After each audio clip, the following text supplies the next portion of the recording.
Come and have a good look yourself. Traditional spices of the highest quality, made with pride and experience. You've got a deal. I can't thank you enough for always looking after my business. Believe me, I'm not making this up. Several Eremite mercenary groups are nearly in open conflict, but does the core of 30 care? And that's not all. Did you know that... Wow! Talk about hurly-burly! This place is busy! Guess that's only to be expected for the largest port in Sumeru. Maybe it's because of what Dia told us earlier, but Paimon can't seem to shake the feeling that there's also danger lurking in these crowds. Ooh. Let's get our bearings so we can start looking for leads. We know that whatever the Academia lost is related to the gods. But other than that, we don't have much else to go on. Osfun told us to try posing as Academia students while asking around. Paimon checked the Akasha on the way here, and the Academia doesn't seem to have any research facilities in Port Ormos. Paimon doesn't get it. Won't we look even more suspicious going around saying we're Academia students and asking about the stolen item? Well, given all the people that come through here every day, if there's any information to be found, Paimon bets we could find it in the market. Let's ask around and see what we come up with.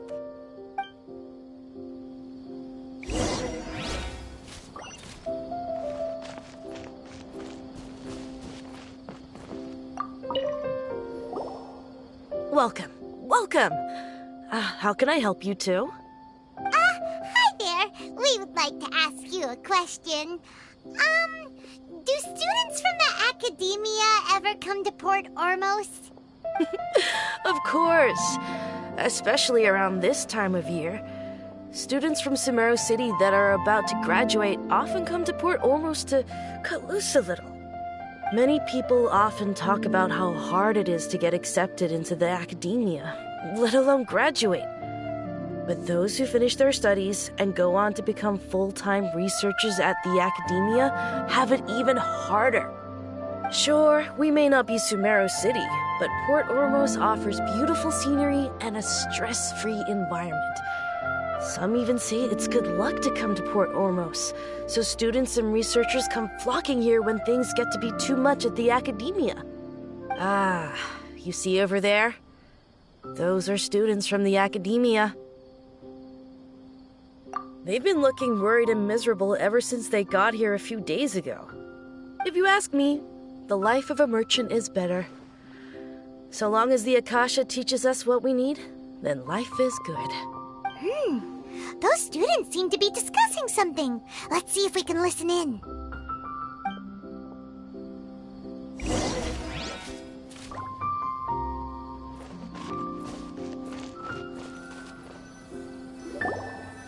It's no good. I've tried asking around, but I haven't been able to learn anything useful. Not to mention that a bunch of scary-looking Eremite mercenaries have been posted along the streets now. There's been a lot of fighting between the different Eremite factions in Port Ormos. If we choose to move on our own, then it would be wise to steer clear of them. Especially the group that's constantly shouting some stuff about King Deshret and some resurrection. I've even heard that the Citadel of Regzar is starting to get fed up with them. What was that group called again? Ein something or other? They're called Ein El Akhmar. Today, I heard that the thing we're after might be in their possession at the moment. Wait, come again? Don't you see? Many of the Eremites in Port Ormos deal with trading this kind of thing. They're usually pretty wary of outsiders, but not so with students of the Academia. It's because the kind of goods that students are looking for aren't the kind of goods that Eremites are after. As long as they know you're a student, then deals can be made. I've heard that Ein al-Hakmar likes to set up shop at the Jafar Tavern. Supposedly, if you're willing to part with 500,000 Mora, they'll give you info on anything. Wait, did you say 500,000? If information alone costs that much, then how could we ever afford to buy what we're looking for? I guess we might as well give up on trying to graduate this way. I wouldn't worry too much. Our field of research is very niche. Who else could possibly be after that kind of shady knowledge? I bet it's practically worthless to anyone aside from us. Well, I guess that makes sense. Then the only thing left for us now is to find a way in. Why don't we all just pool our money together and pay for the information? Whoa! Did you hear that? A niche field of research and shady knowledge? It all sounds pretty suspicious to Paimon. Is knowledge something people just buy and sell like that? So, what's your plan? Wait, didn't you hear what they just said? Buying information is going to cost us 500,000 mora! Have you lost your mind? Oh, alright. Paimon never thought she'd agree to parting with that kind of mora. But if you know what you're doing, then we should give it a shot.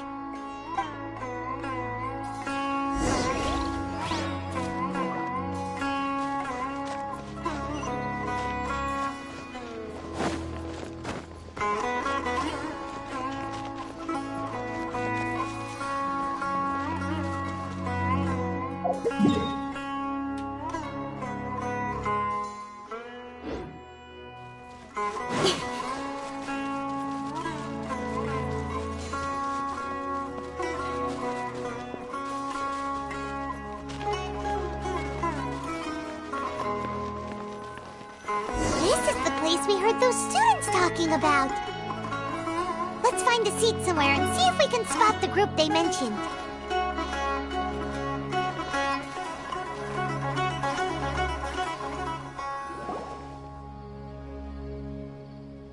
Oh, you've arrived. Please, take a seat. So, they think that they can go toe-to-toe with the boss? Huh! Once we reclaim the power of King Deshret, they'll be the first that the boss punishes. They're nothing to be afraid of. Our main rival now is the Caracal Battalion. They've also amassed a significant amount of mora this time, so we mustn't underestimate them. How can the Caracal Battalion compete with the boss when they're nothing but a bunch of money-grubbing opportunists out for a quick mora? Lord Ruka Devata. That traitor and her followers must not be spared. The day will come when King Deshret exacts vengeance on Sumeru, and all of them shall be punished. Yeah, Paimon was wondering what they meant too. We should ask about that if we get the chance later.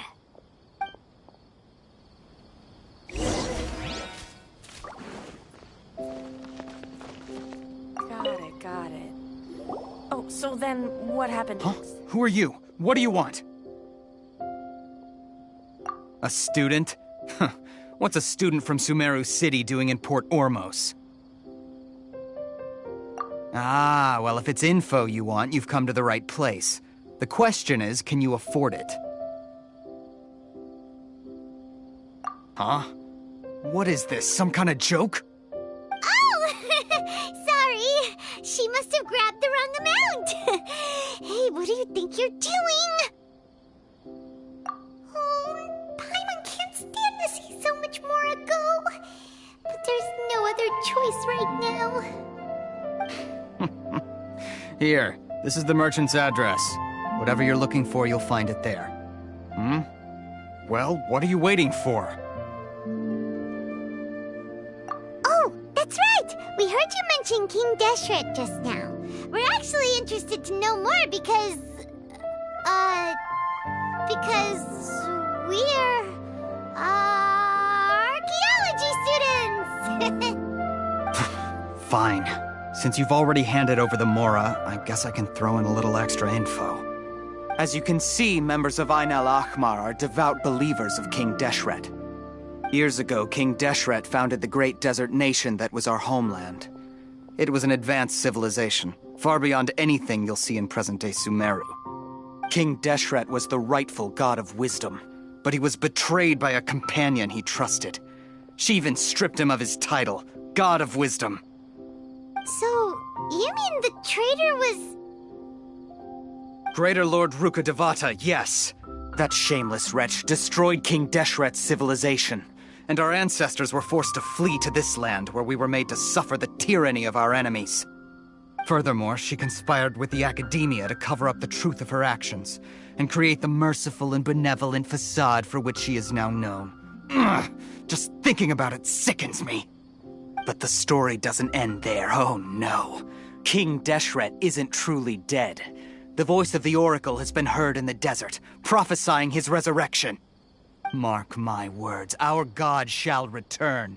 And when that day comes, all followers of the traitor and all the desert dwellers who have forgotten their true god will suffer retribution together. If what I'm saying makes you shiver with fear, it might not be too late for you to become a believer of King Deshret. I don't have anything to say to you academia people about that. I think this conversation has reached its end. Not just yet. This man is a fraud. Huh? You again? Deranged academia lunatic. Yes, it's me again. I already warned you that if you weren't willing to sit and discuss things with me, I'd take measures to make things uncomfortable for you. Listen to me. That address he gave you is fake. Or at least, you won't find a merchant waiting for you there. This group has been boasting all around that they can provide information on a certain item as a means of luring people into their territory. Once you show up, they keep up the act until they have hard evidence that you want to purchase said item. Then they use that to squeeze you for all the more you're worth. Hey! Shut it all, Hatham! What are you playing at, trying to ruin our business like this, I told you the other day. I wish to discuss my terms with your boss. Ha! The boss made it perfectly clear that he won't negotiate with you. Yes, and in no uncertain terms. But that was then. It does not preclude him from changing his mind in the future. I'm warning you. Don't push us, or this could get ugly. We don't usually get rough with people from the academia because it just complicates things. For a lunatic like you, though, we might just have to make an exception. If you're suggesting that we escalate this from a verbal exchange to a physical one, I accept. After all, even the Archons used war to negotiate the ownership of Tevat. If, on the other hand, we can't agree on any means of negotiation at all, then I'm afraid my next course of action will sting a little more than the mere falling through of a few business deals.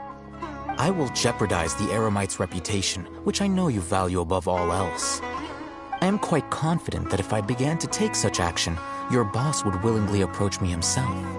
However, I fear that by then, some things will have happened that cannot be undone. Also, a word of advice. I suggest you tell your boss exactly what happened here today. Otherwise, he might blame you for not telling him in the future. What did you say? Consider this. Have I ever failed to follow through on my word in the past? This guy is really out of his mind. Okay then. If you really have a death wish, let's meet a week from today. The pier in front of the Pharos Lighthouse, 4 o'clock in the afternoon, sharp. Don't expect us to hold back. Not so fast. First, you return the 500,000 mora to them.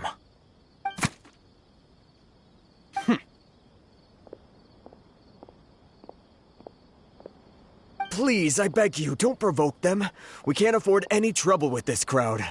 They haven't even paid for their food yet. Ah, Mr. Iman. There appears to be fewer staff in the restaurant recently. This wouldn't happen to be because they're all busy spreading the word to the students, would it? Well... Someone who chooses to do business with a group like that really can't afford to get so flustered the instant someone confronts them about it. Consider the meal compensation for our silence. I'd say you're getting an excellent deal. Whoa, did you see that? He not only got us our Mora back, but sent the Emirites running too! Plus, he seems to know a lot about what's going on around here. Let's catch up with him and ask some questions! He went that way! After him! What's going on? How can there... Please, just leave.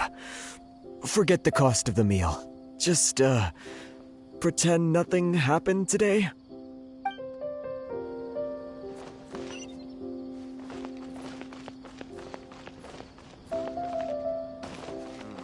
Should I adjust the shipping schedule?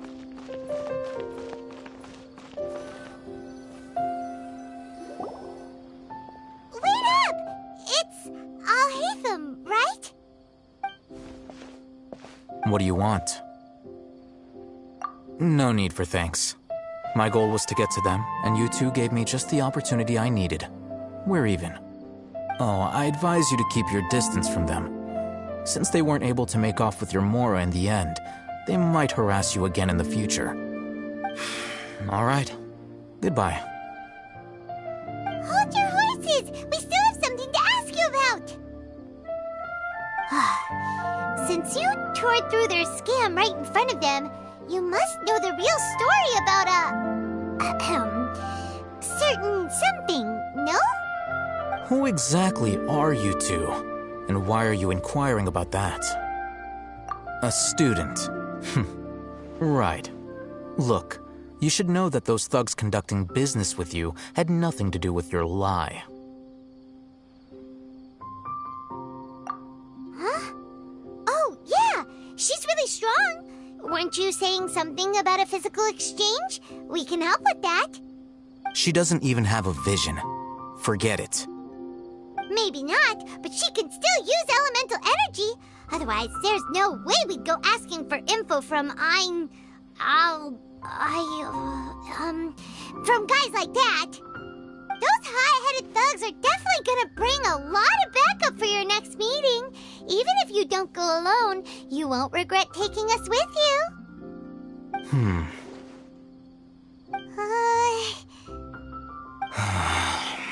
All right. I accept. Got a pen and paper? If you're searching for someone who sells that kind of merchandise, I'll give you one of their addresses, and you can try your luck. We'll reconvene at the appointed time by the pier. It doesn't matter if you show up or not. So, since you were happy to give us this merchant's information, does that mean you can tell us exactly what we're after? You were willing to part with 500,000 Mora for something and you didn't even know what it was? Okay. Well, if you truly are as skilled as you claim, then you can beat the answer out of them when they become hostile. Look, if you've been making inquiries, then you have to know something by now. Tell me what you know so far, so I don't waste time repeating information. We know it's connected to the academia somehow, and that not only do the Eremites deal in it, but some students want to get a hold of it too. What else? You know almost everything there is to know, but you're unable to compile this information because you've never seen the object before. This is what you've been looking for. Huh? Paimon can't tell what it is. It looks like some kind of ornament. This is a knowledge capsule. To put it simply, it's a vessel that can store a fixed quantity of canned knowledge. It's like a miniature Akasha. Anyone who links it to their personal Akasha terminal instantly becomes privy to its contents. Correct. Anyone. Unlike the Akasha, which heavily regulates who can access what information, knowledge capsules confer their contents without any requisites. That's amazing! It's essentially a convenient and harmless vestibule for knowledge. Unfortunately, it's illegal in Sumeru to privately possess or trade them. They were created as a means for scholars to transfer knowledge gained from Irminsul into the Akasha, and are intended to be destroyed immediately after use. But despite strict regulations, some of these knowledge capsules will always escape destruction. After all, there will always be those in this world who are dissatisfied with life as designed for them by the Akasha and wish to change their fate. Over the past century, a wide variety of canned knowledge has been leaked from the academia. Now, in Port Ormos, the valuable ones are a means to Mora for the Eremites.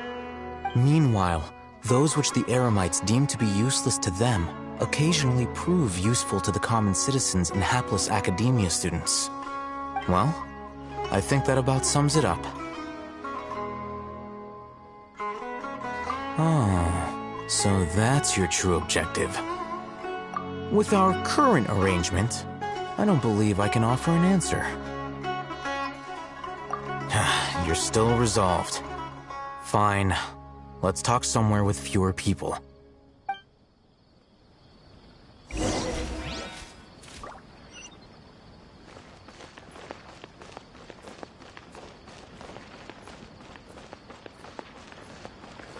Talk to the bartender if you want a drink. Let's continue our conversation here. If you wish to learn more about the knowledge capsule that the Academia lost, then you must help me with something. I need you to find someone named Dory, a traveling merchant. Unlike the peddlers who hawk inferior knowledge capsules, she often has quality goods in stock. Some say that as long as there is profit to be made, there is nothing she won't dare to sell. She's guarded against people from the Academia because most of her wares don't comply with Academia regulations. I think she blacklisted me. I met with her informant, but it soon became clear that they had no intention of letting me get any further. Become one of Dory's customers and earn her trust. This is my condition for further collaboration. Why do you want us to meet with her? Until you complete this task, you don't have question privileges. Fine. So how do we go about doing this? You two are outlanders who haven't been here for long, so Dory should view you as safe clients. I'll give you the informant's address and their contact password. Beyond the password, though, I have no way of knowing what other tricks she might have up her sleeve. You'll have to improvise. This is kind of nerve-wracking. The true challenge begins after you meet her. She has a keen nose for Mora and a shrewd eye for wares, and she only likes customers who she deems to have good taste. I'll prepare some funds for you. Buy her highest quality wares and earn her approval. But we only just saw a knowledge capsule for the first time. We don't know how to tell which ones are good and which ones are bad. Is that something we can learn quickly? That's true. Have you two heard of elemental sight? Oh, that's a surprise. Guess I'll have to hold you in higher regard. Anyway, that ability should resolve your issue.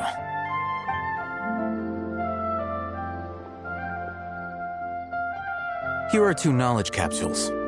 Tell me, can you detect any difference in their quality?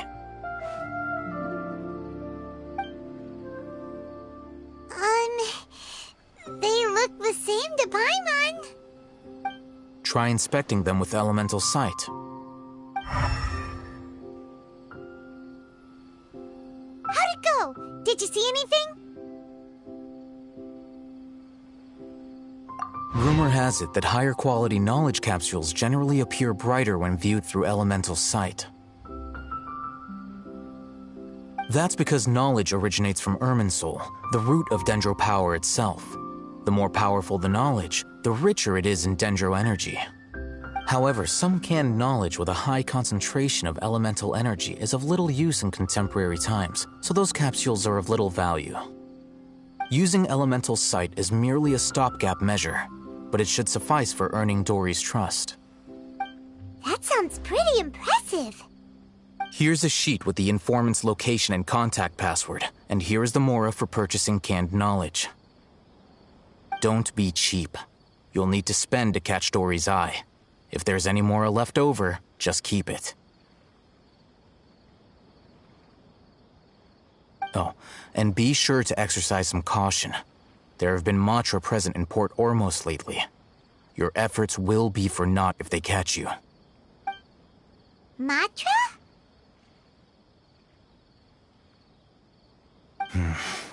They belong to the Academia's regulatory body. They also handle cases of illegal canned knowledge transactions. Like I said, the Academia has banned both their trade and possession. The Matra are razor sharp. You're in for nothing good if they lock their sights onto you. If you two want to back out, now's the time. Okay, then we have a deal. If you succeed in your dealings with Dory, come find me at the Wikela Funduk. We'll have an open discussion then.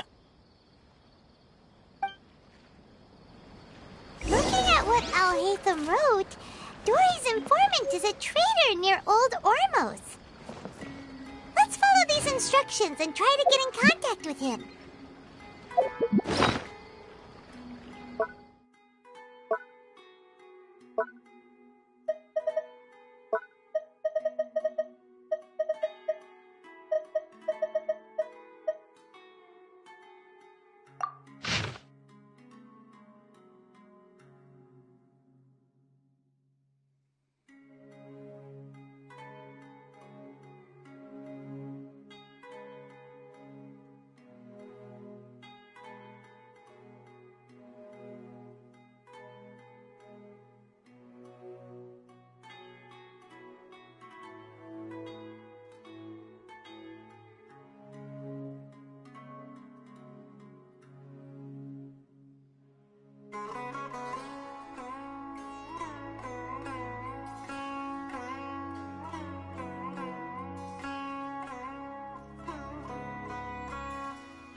Hello.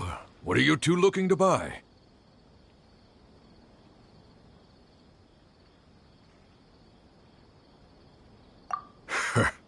What a unique palate. We have unripe horror fruits, but we usually keep them in the back. I'll have someone escort you.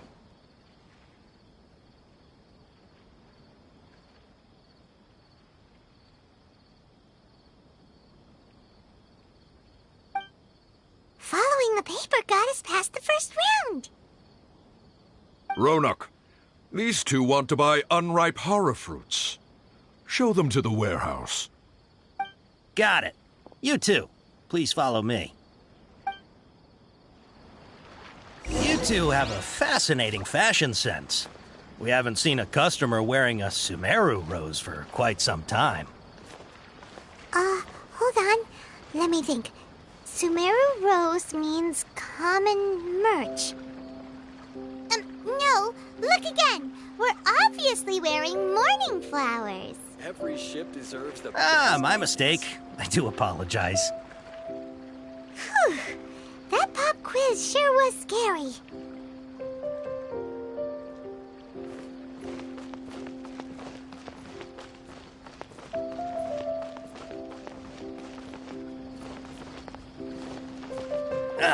The warehouse is up ahead.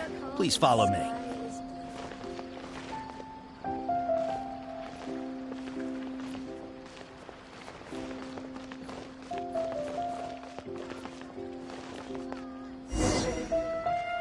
Before I retrieve your products, I need to confirm a few things.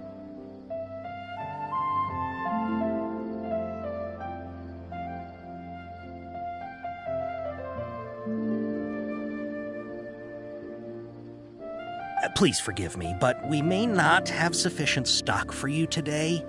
Earlier, many of our horror fruits were taken by mice. Thanks. If better goods come in, you'll be the first to know. You look like you have some skill.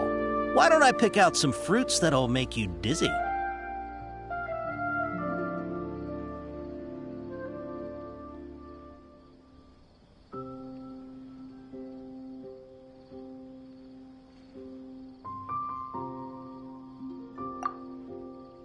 No, that's not it. The paper said that heat stroke is the answer to erudition. Ugh, eating something that causes heat stroke sounds horrifying.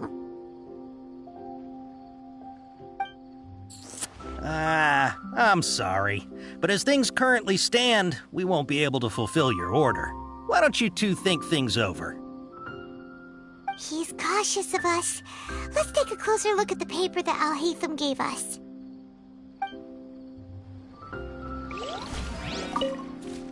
Before I retrieve your products, I need to confirm a few things.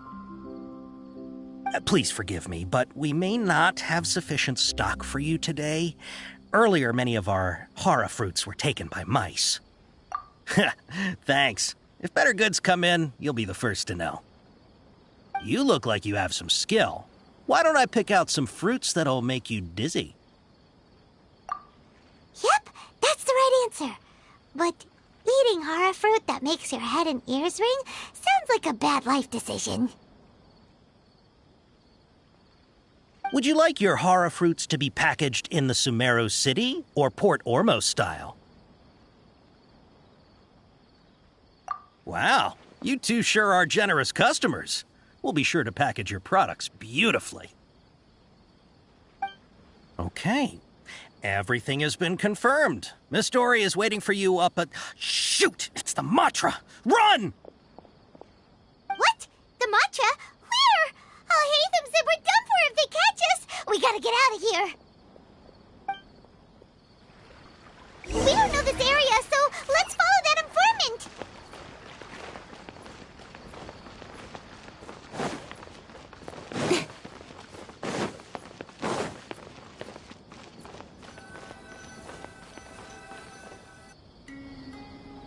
He ran that way!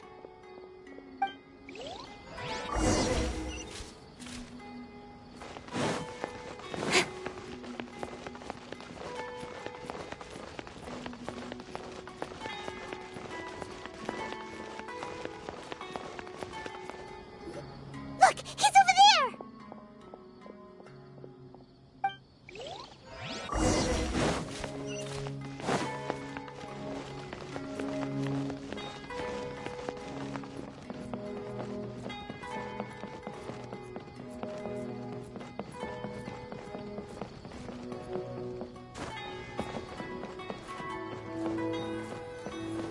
Hey! If you're hiding from the Rishbaland tiger, come this way! Another password! Huh? Oh, that voice came from behind the building on the right! Here, over here. You can stop running now.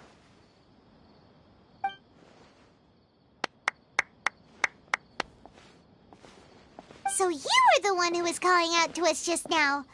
But, are we definitely gonna be safe here? These two good customers wish to buy some hara fruit, Miss Dory. And if there's nothing else, I'll just excuse myself. Oh, very good. Thank you. Huh? Wait, you're Dory? Paimon sure thought you'd look a whole lot scarier. Hey, what are you trying to say, Princess Pea-Brain? I can be scary enough when I need to be, believe you me. If you don't watch what you say, then you can forget about doing any business. But it seems you two have actually done pretty well so far. Not only did you manage to find the informant, your reactions were also pretty sharp. You don't really look like criminals or anything, but I bet my Mora that you've been involved in some shady dealings, haven't you? Paimon's not sure if that's supposed to be a compliment, but we'll take it. I can't risk doing business with people who start huffing and puffing after just a few paces. No matter how much Mora they might have. Not only will they get caught by the Matra, but they'll also get us into trouble. As decent folks trying to run an honest business. We don't need any of that. Wouldn't you agree? So that's why I prefer to have customers like you. It's your first time here, but don't worry, I won't ask too many questions. Even if you wish to buy enough knowledge capsules to decorate your house with, please, knock yourself out. As long as you have lots of round, shiny Mora, then we're all good. Ah, yes, of course, of course. Go ahead, help yourselves. Voila!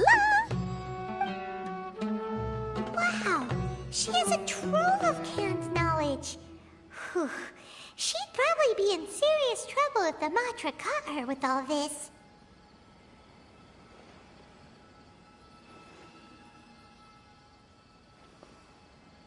What kind of products do you seek, my dear customers? Don't worry, I'm not interested in your reasons for buying. I can, however, offer some suggestions. Take this one, for example. An analysis of the sociological ideology and dialectics of the Hilichurls. Only 3 people in all of Teyvat have ever studied it, making it extremely rare. It's on sale now for 350,000 mora. Yeesh! Who would want to be an expert in that topic? Or how about the architectural styles and construction methods of Teyvat in the early Archon War period? With this one, you can become an expert in historic architecture preservation and find an excellent, well-paying job in nearly any nation. Ooh, now this sounds like it could be useful. 2 million mora, and it's yours. No discounts. Whoa! That's a lot of mora! Of course, you are free to pick whatever your heart's desire. The contents and price of each knowledge capsule are indicated in small text on the body of each one, down at the bottom. Alright, let's try the method that Al-Haytham mentioned.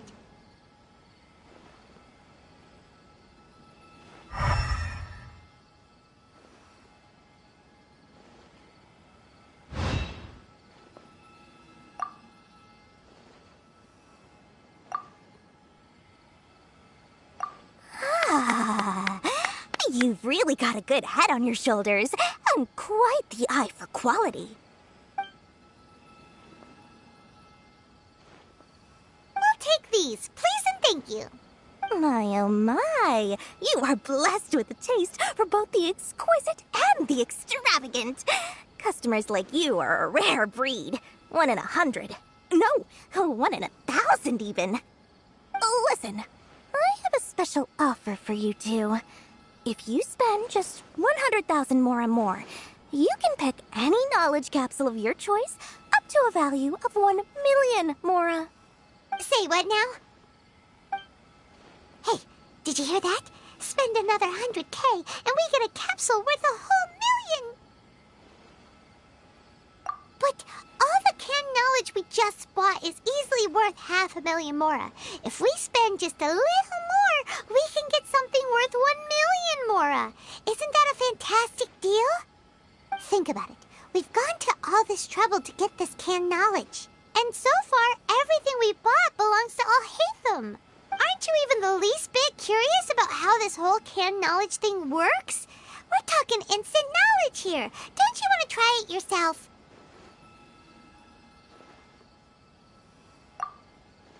Come on, come on! We still have around 100,000 of Al-Haytham's mora left, so let's put it to good use by finding something useful for you. Ahem, you've got a deal, Dory! We'd like to spend an extra 100,000 mora. Excellent! Then please, select from this fine collection of canned knowledge over here.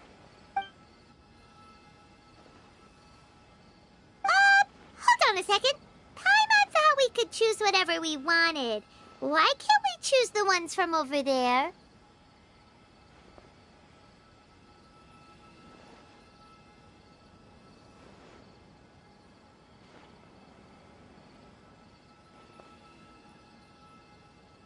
Oh, but my dear customer, the knowledge capsules over here are worth 1 million mora each. I'm sure discerning customers like yourselves will be able to find something to your liking. Please, take your time. Uh-oh, Paimon has a bad feeling about this. Let's use Elemental Sight again to check these. Huh? Why? Hey, we're getting a capsule worth 1 million mora here. Don't be such a party pooper. Well, anyway, the mora's already been spent, so let's at least try to find something useful. Let Paimon take a look here. An introduction to traditional Sumeru brewing techniques, The Art of Growing Spices, an overview of ancient runes. Oh, how about this one? Sword Fighting Techniques 8. Not sure we'd ever find volumes 1 through 7, but at least this knowledge should be useful, right? Let's go with this one. Dory, we'll take this one. All right, very good. I'm expecting some new goods in the next couple days, so be sure to check back again soon. Whether it's canned knowledge or anything else you need, bring your Mora to Dory and doors will open. Our dealings with Dory went smoothly enough. Let's head to Wakala Funduk and meet up with Alhaitham. Hopefully now he'll finally tell us about what the Academia lost. Trust me, I'll find you the perfect color.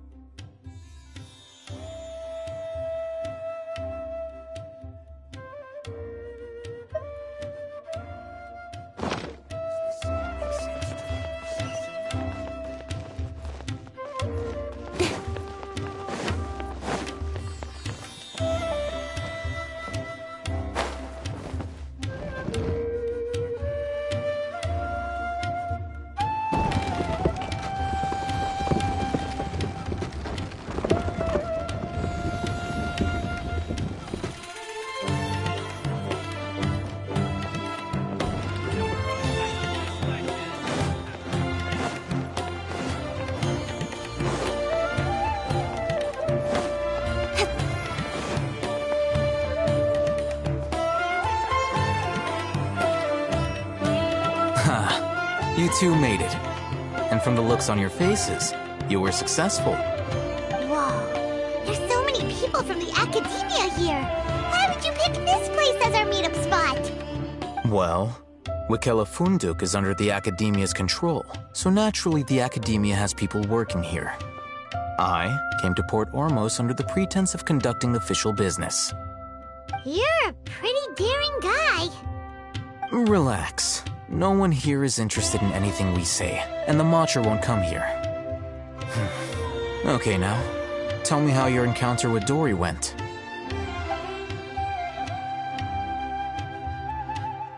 Okay, we did what you asked. So, can you tell us about the knowledge capsule that the Academia lost now? Before that, I have to ask, why are you two so intent on tracking it down? You don't have to answer, of course. Yeah, she just wants to meet the God of Wisdom and ask her about something important. We've been in Sumeru for a while now, but we still haven't found a way.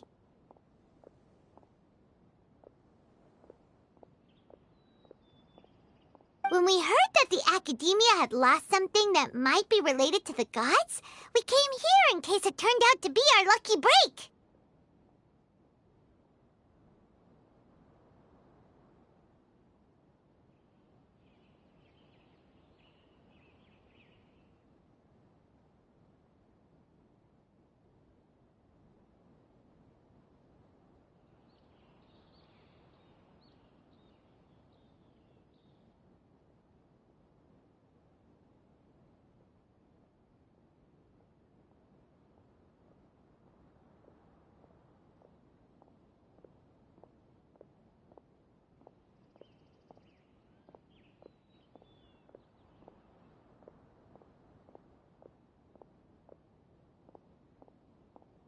In that case, you're on the right track. A short while ago, the Academia lost a knowledge capsule in the desert. It's supposedly a divine knowledge capsule. Use it, and you'll gain the wisdom of the gods. Wow! There's really such a thing as that? Hey, if we find it, do you think we could learn how to meet the Dendro Archon? Ooh, or even how to find your brother? I highly doubt it has any mystical properties, but it does indeed exist. And it's right here, in Port Ormos. So, where exactly? That's what we need to find out next. I won't deny that. I am investigating because I'm curious as to what the divine knowledge capsule truly is. As you know, the Eremites in Port Ormos also have their eyes on it. It is an extremely precious item. The knowledge contained within may bring great power or wealth to whoever has it in their possession. Several brigades have been vying for ownership of it as of late, but there is still no victor. My personal finances and connections cannot compete with those of the Eremites. After attempting various methods, I finally managed to reach a tentative agreement with several brigades. I agreed to forego ownership of the Divine Knowledge Capsule in exchange for the opportunity to study it. After all, there's no harm in understanding what it is. However, there are those who are less amenable to negotiation, such as those from Ain al-Ahmar. They adamantly believe that the Divine Knowledge Capsule contains King Deshret's power, and that he will return to this world when they obtain it. They refuse to let anyone from the Academia tarnish their deity's soul. So you kept hounding them because they refused to cooperate with you?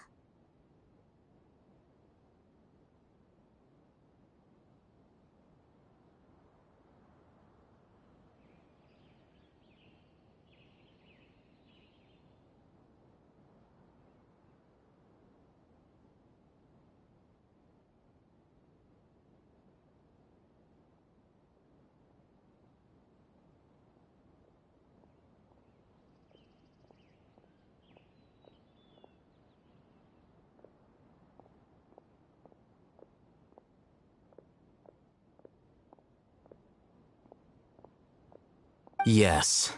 Ain al-Ahmar isn't exactly wealthy, but its members are determined to get that capsule by any means necessary. To that end, they've resorted to many methods more foul than fair in order to amass sufficient funds. So, I've been sabotaging their business to force them into negotiating with me. The Divine Knowledge Capsule should be up for a secret auction within the next few days. Each brigade will place their own bid, and the prize will be covertly given to the winner. To ensure the capsule's security and to evade the mantra's notice, the winning brigade will not publicly disclose their victory. Unless I know whose hands the Divine Knowledge Capsule ends up in, my agreements with them will fall through. Dory is the most reliable source of information, but that avenue was previously closed to me. With you on board now, the situation is different. In other words, you wanted us to befriend Dory so you could find out where the Divine Knowledge Capsule is. Yes, you can say that. But this arrangement harms none of us. The day after tomorrow, go back to Dory and try to purchase information on the Divine Knowledge Capsule's whereabouts. If she has no information, wait 2 days and approach her again. If I get the opportunity to study the Divine Knowledge Capsule, I will relay my findings to you. Will that suffice as compensation? Okay, then we'll meet up in 2 days. Ahitham, before you go, we actually bought a knowledge capsule for ourselves, but we're not sure how to use it. You two want to try using a knowledge capsule? Sure, I can teach you. Doing so right under the Academia's nose is a bit problematic, though. What do you say we head to the outskirts of town?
All right, this place works.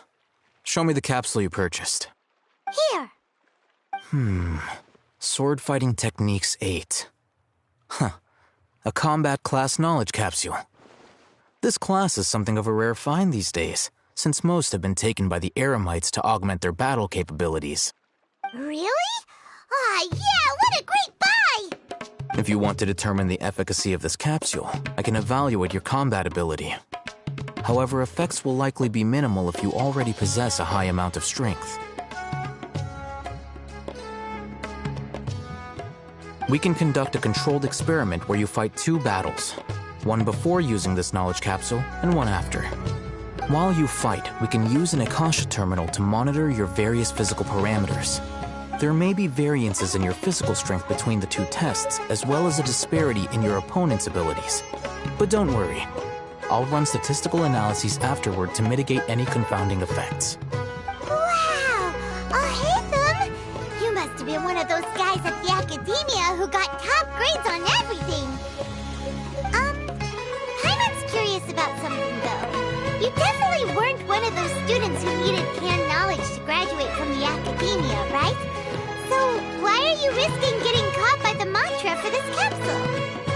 When you are unable to understand a researcher's actions, most cases can be attributed to curiosity. This is but one theory. Sounds like you're trying to avoid the question. All right, let's begin the test. Just fight as you normally do.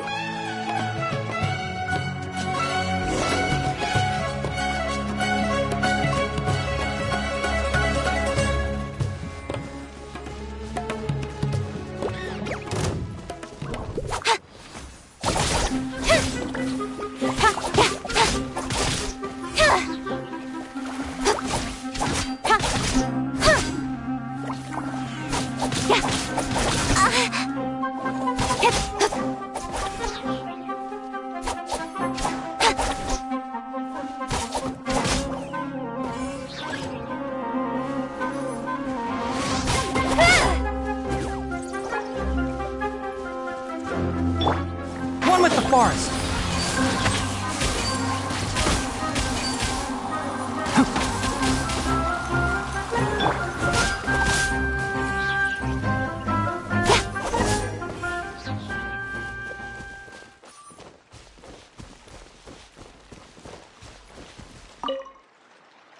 All right. I'll link your Akasha terminal to record data. The next step is to use this knowledge capsule. Hold it in your hand. I'll help you establish a connection with it so you can activate its power.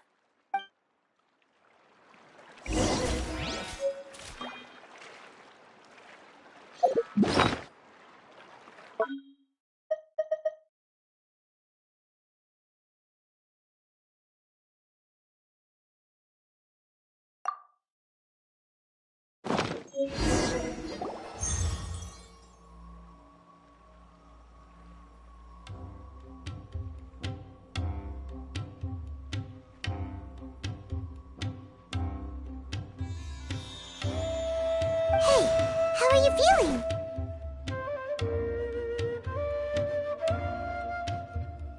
You mean that it worked? All right. Time for round 2. Fight with the same composure as before.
Now, I'll start recording data again. Oh, Hatham, how's it going? Well, the knowledge capsule you purchased did improve her combat capability. During the second fight, her overall fighting performance increased by 0.073%. Wait, how much?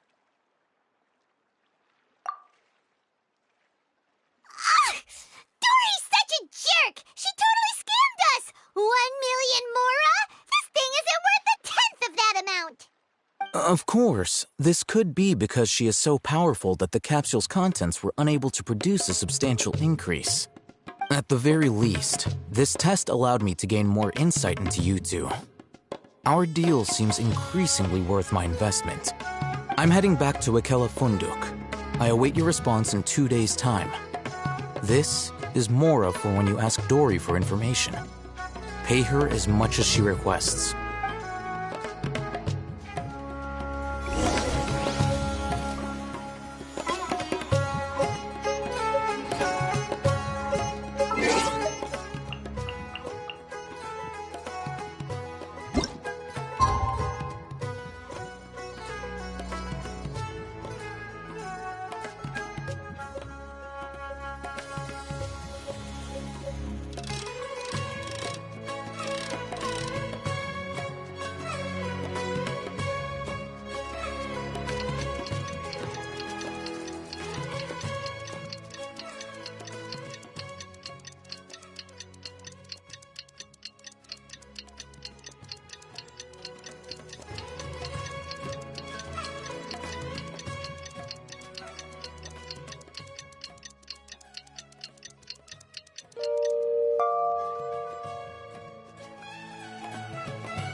Let's see Dory today and ask her about where the Divine Knowledge Capsule is.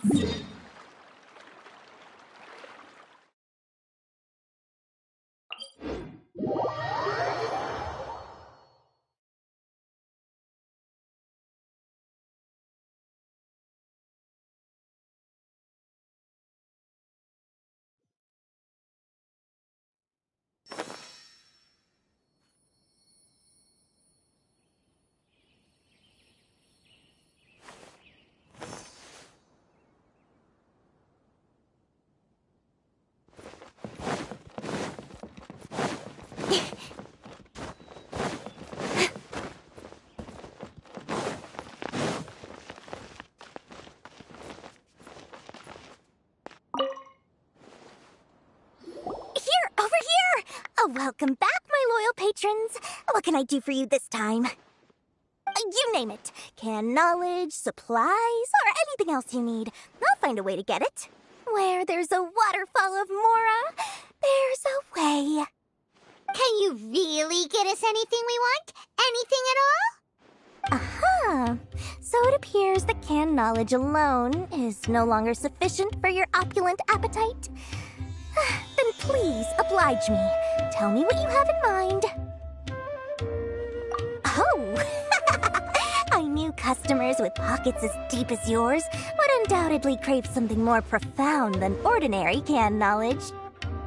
But you know, that kind of information isn't going to be cheap. After all, I had to work really hard to weasel my way into the auction site. Not to mention that if anyone found out that I was the leaker, I would be in big, big trouble. But how can we be sure your information is accurate? Paimon's curious how you just happen to have this kind of info the moment we need it. Because to me, anything of value is what I consider to be my supply. Therefore, I must always be aware of what's hot on the market in order to secure more sales. As for the information's authenticity, well, you've no need to worry about that. I used a camera to take a picture of the transaction. That way, no one can dispute it.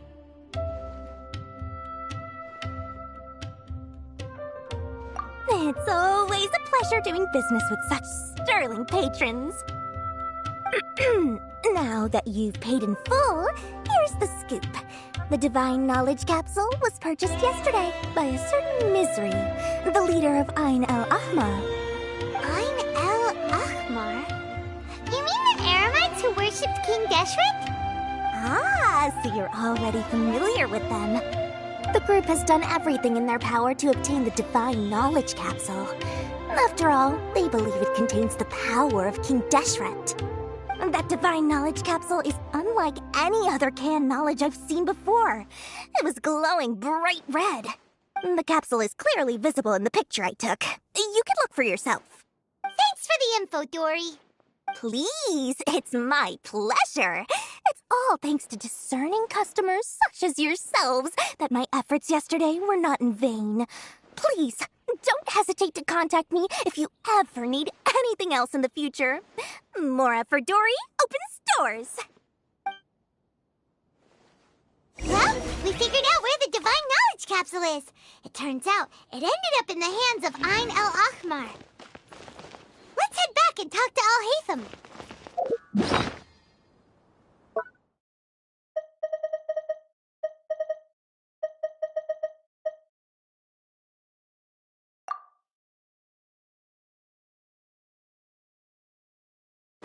I'm all for work-life balance, but I think this is pushing it. Trust me, I'll find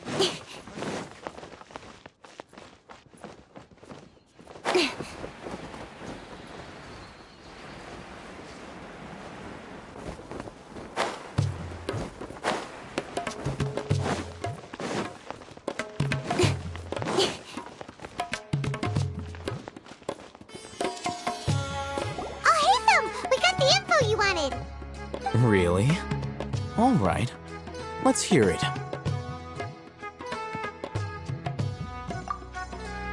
Dory even gave us evidence to verify the intel. Have a look. Huh, look at that. Clear as day. It must have taken some guts just to infiltrate the scene of the Eremites' transaction. But then to get close enough to take a picture like this. Bold move, Dory. Very bold move. All right.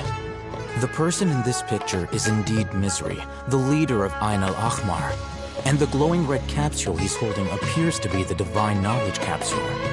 In which case, if we play our cards right, when we confront them next week, we should be able to force them to show their hand. At first, Paimon didn't get why you were provoking these Ain el-Ahmar guys. But now, it sort of makes sense. Everything's playing right into your hands. After we defeat them, we can finally have a serious talk with their boss and get them to lend us the Divine Knowledge Capsule. Thank you for your time and efforts. Take a few days off while I make some preparations. Let's meet up again on the afternoon of the arranged date, 3 o'clock sharp. See you then.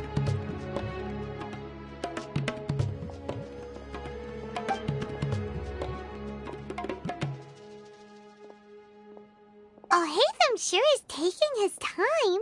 Where could he be? Oh, there he is. Sorry to keep you waiting.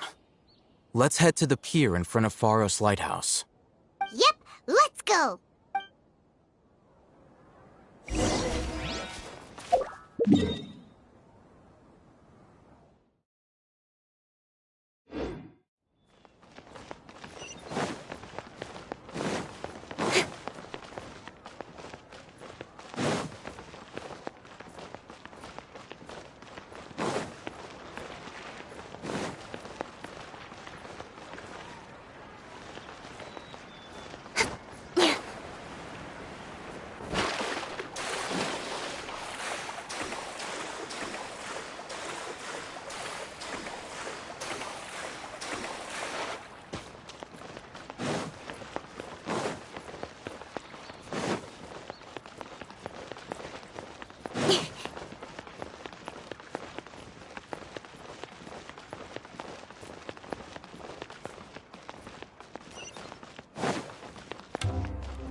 Al-Haytham.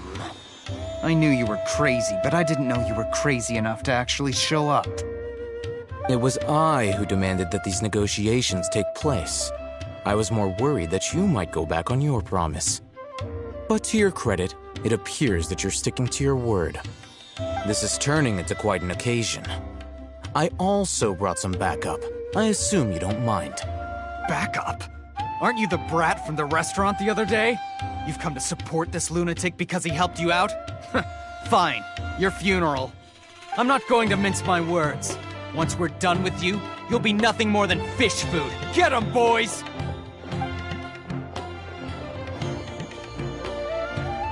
Uh-oh, here they come. Good luck, you two.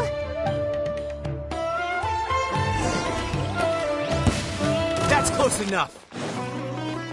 Speed of light.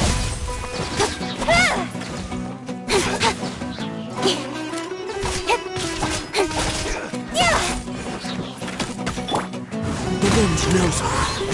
Drown! Incoming. With sword from shadow.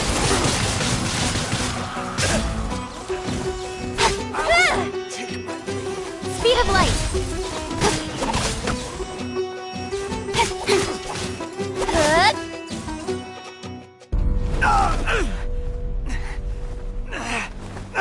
Academia scum!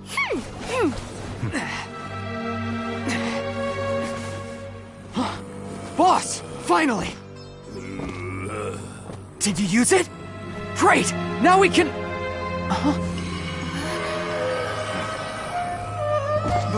Boss?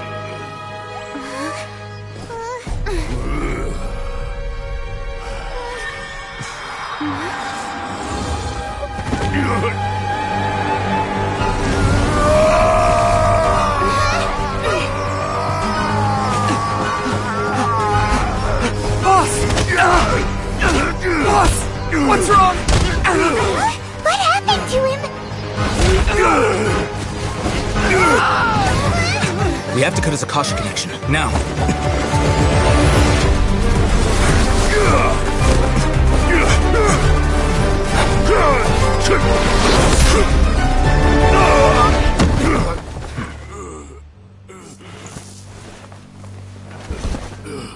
Target acquired! Arrest him!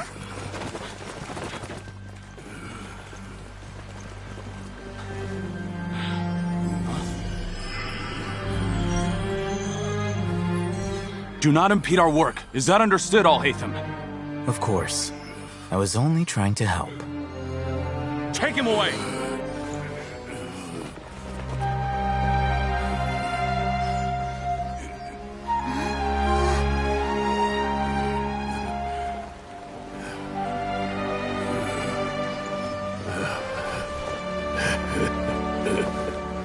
World, forget me.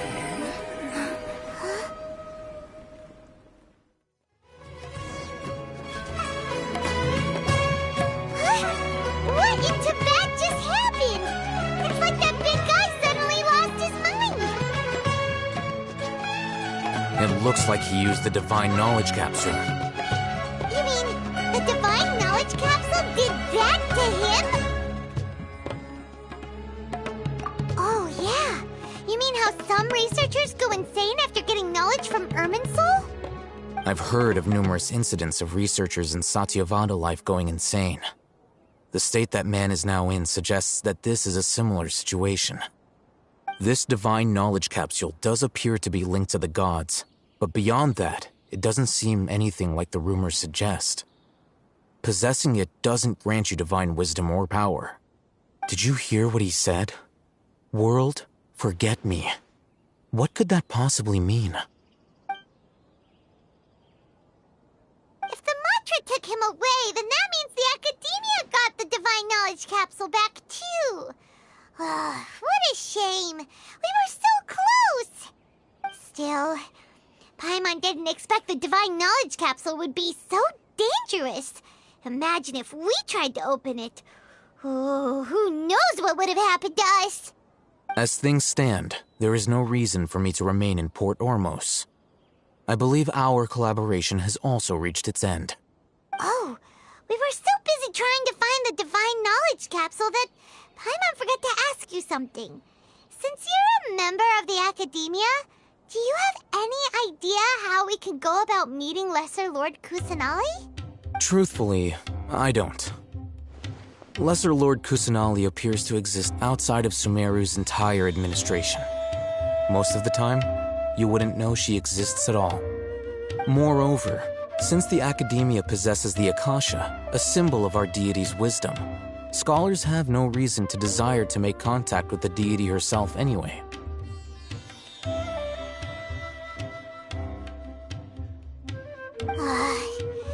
Everything about Lesser Lord Kusanali is such a mystery! I'm heading back to the Academia. How about you two? It's almost the day of the Sub-Zero's festival! Maybe we should head back too. We've been rushed off our feet over the past few days, so maybe a little rest and relaxation will do us good. Then we'll part ways here, Al-Haytham. Until we meet again.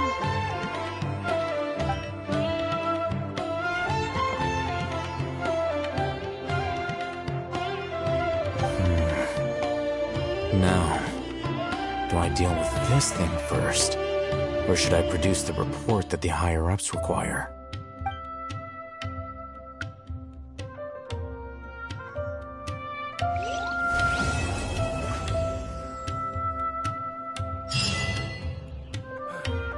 That's enough work for today.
We didn't miss the Sub-Zero's festival, right? Let's hurry and find Dunyarzad. Paimon thinks she must be around the Grand Bazaar, since she showed us around there last time.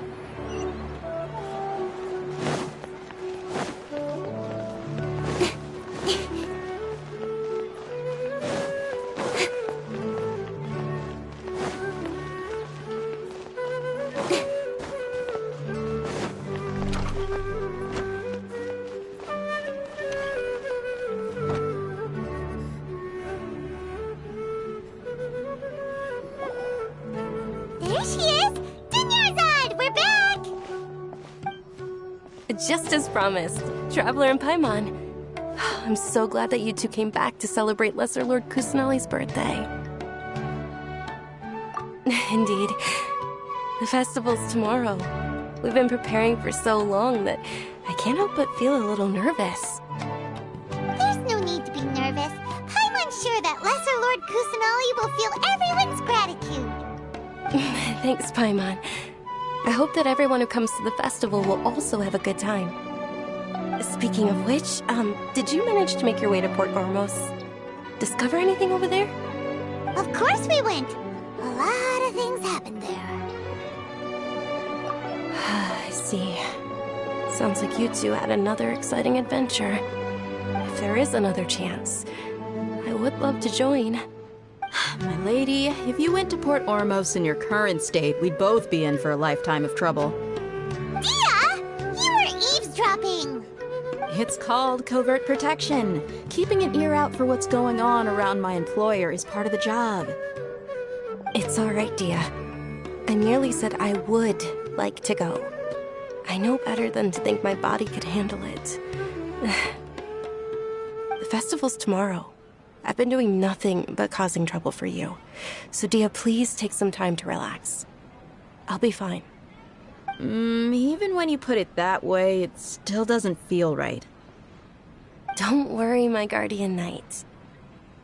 Okay, fine, but only tonight. Tomorrow's a big day, and many no-good scumbags are gonna try to take advantage of that. Oh, you two must be exhausted from your long journey back to the city. My apologies for not realizing this sooner. I've already prepared a room for you to rest. Please follow me. Whoa, you're so thoughtful. Paimon's so ready.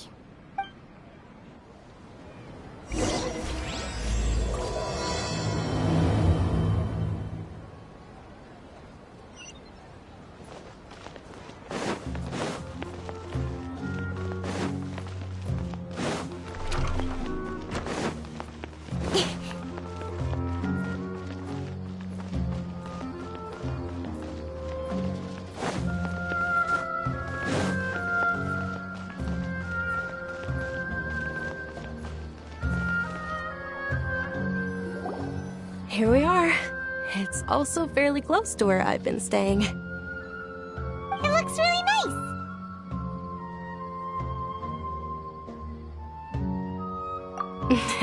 Not at all. Just tell me more about your adventures when you next get the chance. That's Paimon's specialty.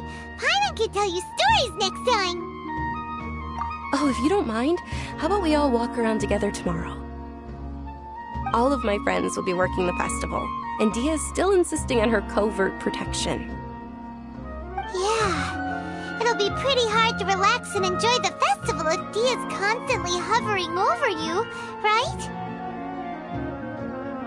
Then let's meet at the nearby bazaar first thing tomorrow morning. Have a great night. It's a deal. Good night, Dunyarzad. I may be too excited to fall asleep tonight. See you tomorrow. Paimon started to really look forward to the Sub-Zero festival too. Will there be lots of yummy food? Oh, no. Thinking about food is just gonna keep Paimon up all night. The earlier we sleep, the better. Let's go inside, traveler.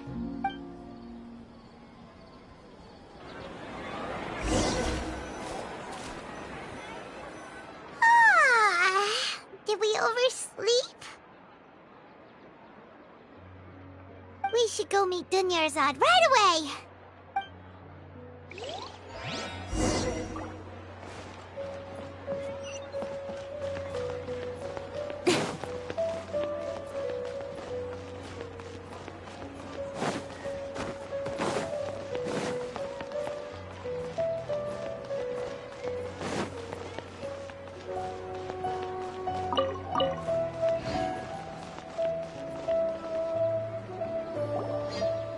Traveler, Paimon, I've been waiting for you two. Good morning, Dunyarzad. We must have overslept a little bit.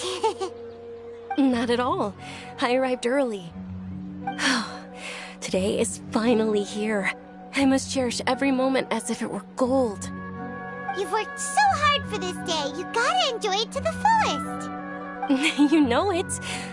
It's just that, as expected, I had some trouble falling asleep last night. I'm hoping my body won't be too much of an issue today. Well, shall we? Let's start with the stalls over there.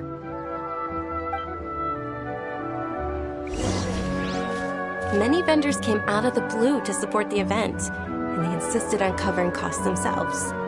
Let's go give them some business. They paid for everything out of pocket? Oh, sounds like they're not in this just for the Mora. They all said that contributing to a lively festival atmosphere is more important than money. Especially since we don't often get to celebrate Lesser Lord Kusanali's birthday.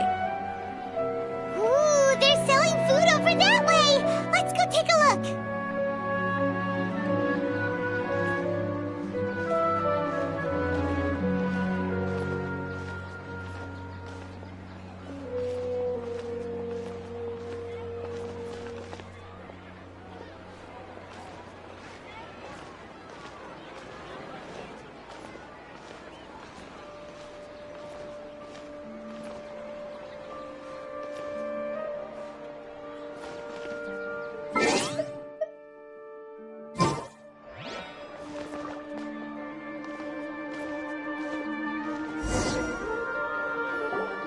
This is a stall offering foods from the Haftmewa feast.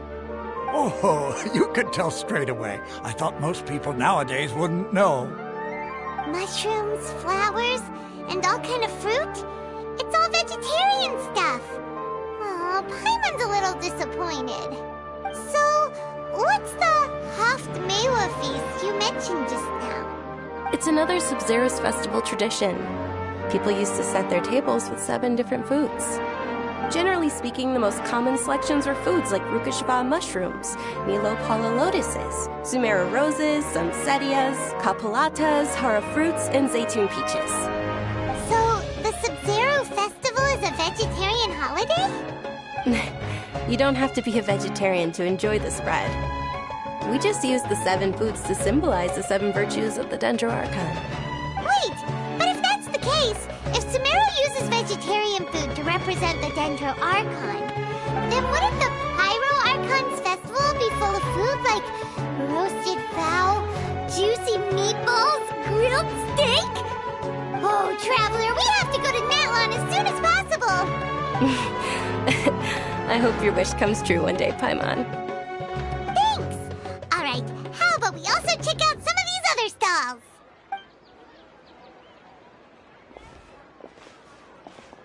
Dear customers, would you like to try your hand at alchemical divination? What's alchemical divination? Those two things sound like they'd be fun to try together. Right? I thought the same when I first heard about it. It is said to be a mysterious craft invented by none other than Lesser Lord Kusanali herself. So, how does it work? It's quite simple. After you give me any 2 alchemical reagents, I'll use them to perform a random transmutation. Sure sounds random. So random that it will probably fail. That is precisely what we need. After the transmutation fails, your one and only diviner here will interpret the remnants.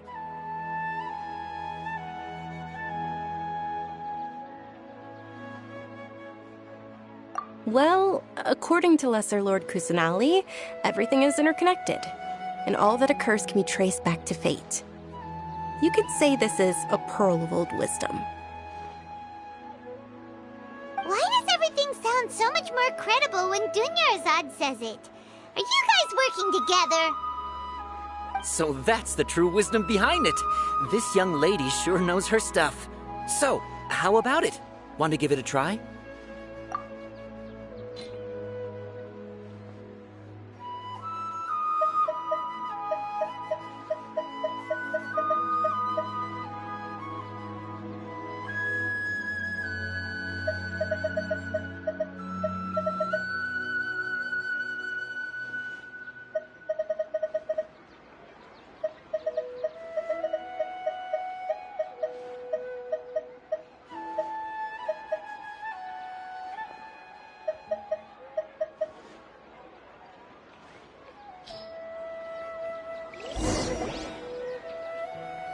Okay, one moment. It's the moon. Paimon wants to take a look too! Is it? It looks more like a pie that Paimon bit into.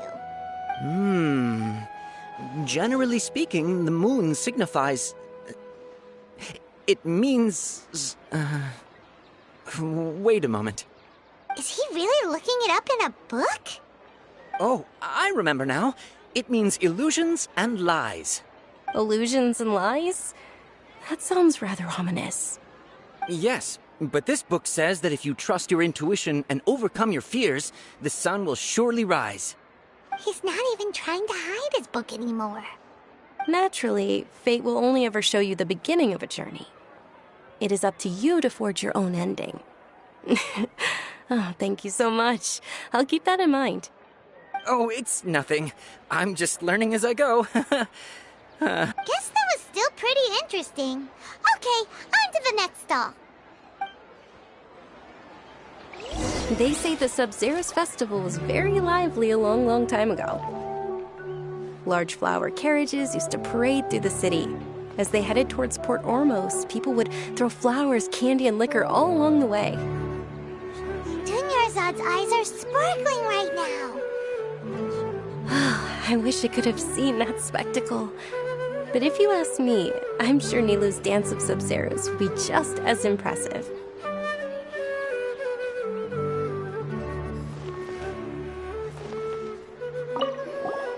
The diviner's interpretation is the most important part of alchemical divination. I just consulted the book to make sure you got the correct message.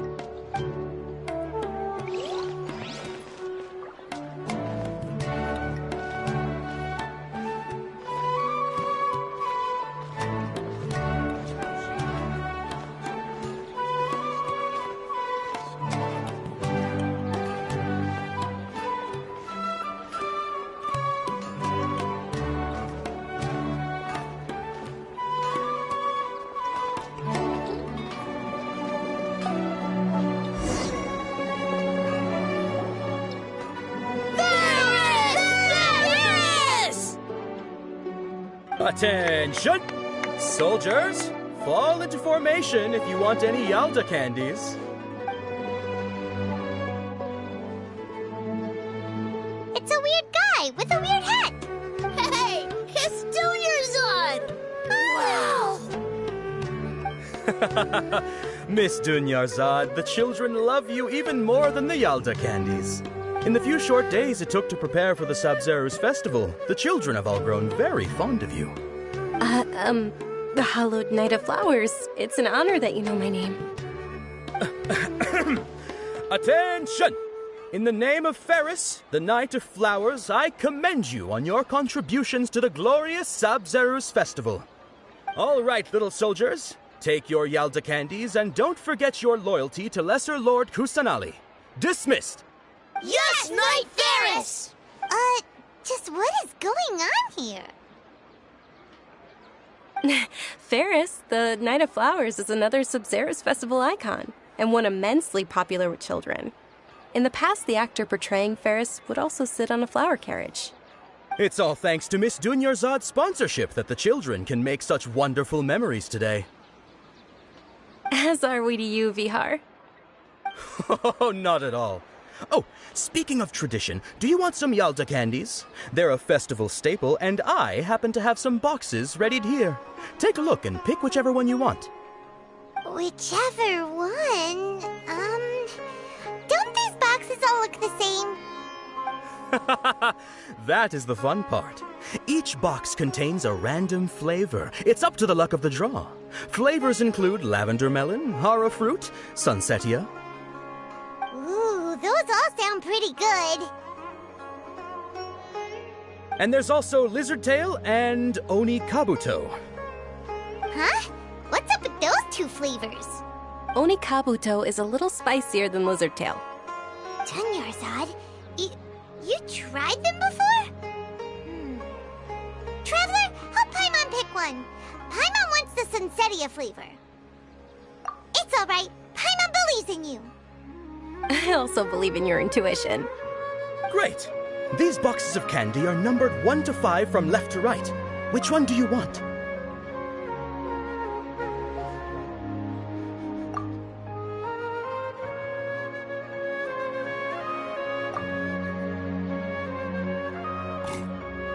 Excellent work! That is indeed sunsetia. Paimon bet you survived so many epic battles because you had incredible luck, and Paimon was right! Attention! Here's your sunsetia flavored candy. Thanks a lot, Knight of Candies. It's Knight of Flowers, not Knight of Candies. Paimon really wilted the carriageless Knight of Flowers. They all basically sound the same. We got our candy, so let's keep going. Oh, actually, I just remembered that I left something behind. Since you're here, can you come with me to get it? Dunyarzad, you probably forgot because you're so excited about the Sub-Zeros festival. How embarrassing.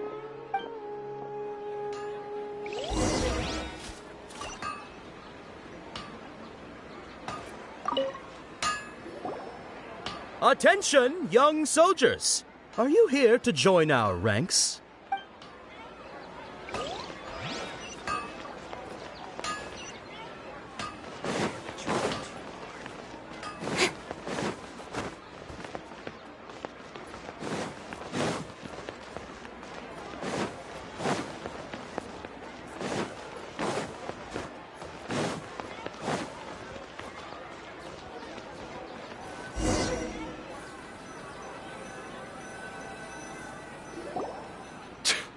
We're too late.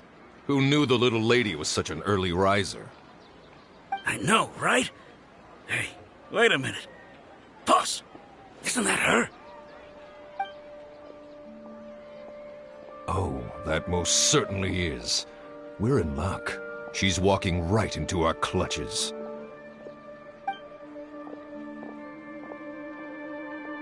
Those Eremites don't look like they're up to any good. Who are you? I don't believe the Homayanis hired you. That's right. We haven't received any of their Mora, but I wonder how much the Homayanis would shell out to get you back. They're a gang of kidnappers! Traveler, hurry and protect Dunyarzad!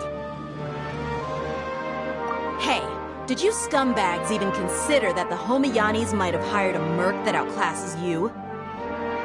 You're... Dia! Dia the Flame Mane! No wonder we mercs haven't heard anything about you for so long. You sold your unruly mane to the highest bidder. Don't speak so disrespectfully. My family started working with her as gratitude for her past kindness to us. Don't worry about it, my lady. Just some friendly banter between mercs. One punch and those rabid dogs will expose themselves for what they really are. Aren't your claws all dull by now? Don't get too cocky! Traveler, take Miss Dunyarzad to a safe location. No, we're gonna stay and help. There's too many of them!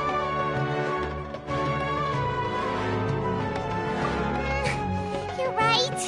All right, fine. Please be careful, Dia. Don't waste your time worrying about me. This is my job. Look out for yourself. After I've wiped the floor with them, I'll go find you all.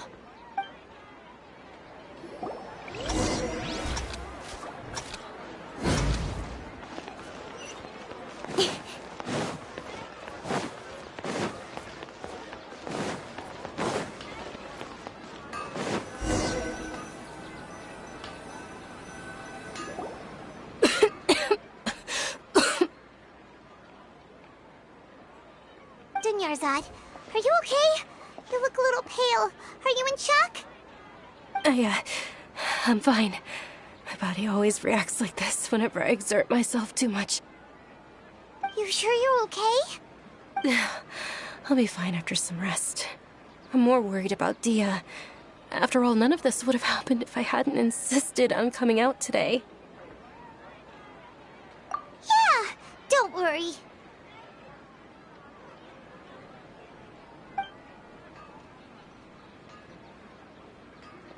My lady, Traveler, found ya. Dia! You took care of them so fast!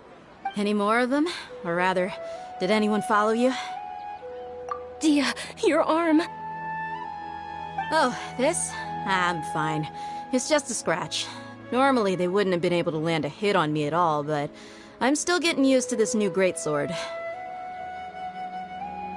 Please, let me take a closer look. Come on, it's nothing. Us mercs aren't as fragile as you think. Hold on, you said something about a new greatsword. What happened to the one you were using before? About that. Well, I sold it, because I was low on Mora. Stuff like this happens every now and then. It can't be. The anonymous donation that was used for the venue's final round of preparations?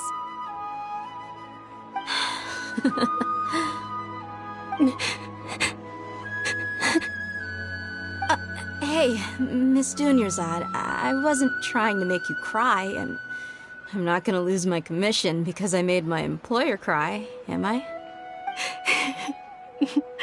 Okay, making your employer cry won't affect your commission, but selling your weapon without permission and getting hurt? I'll have to reevaluate your performance. You're so unreasonable, my lady. Thank you very much, Dia. Don't be like that. I get embarrassed really easily. Are you feeling unwell again, Dunyarzad? My lady, your condition. Traveler, can you take her somewhere to rest? I'll look around the area to make sure we're safe from an ambush. Truly, I'm sorry for the trouble, everyone.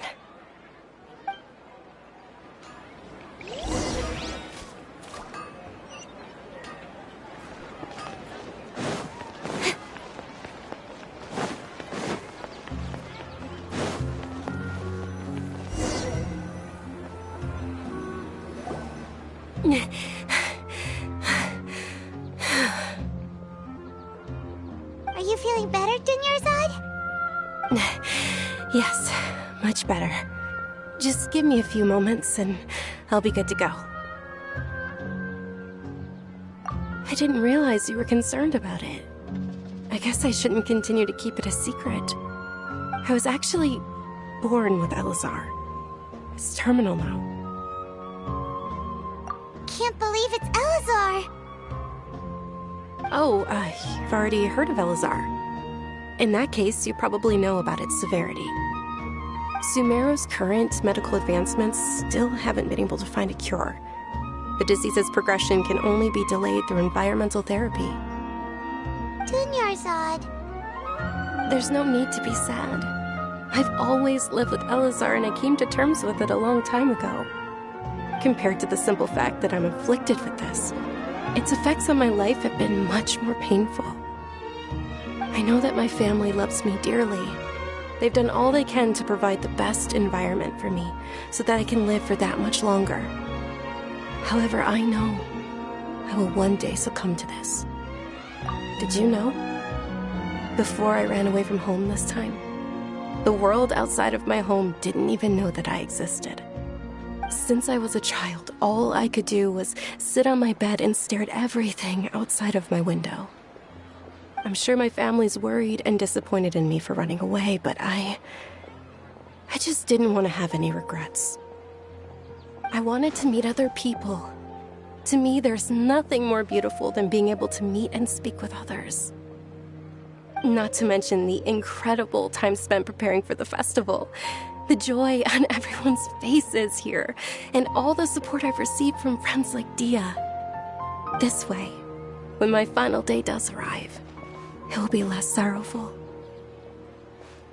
At the very least, many people will remember that I once existed in this world, right?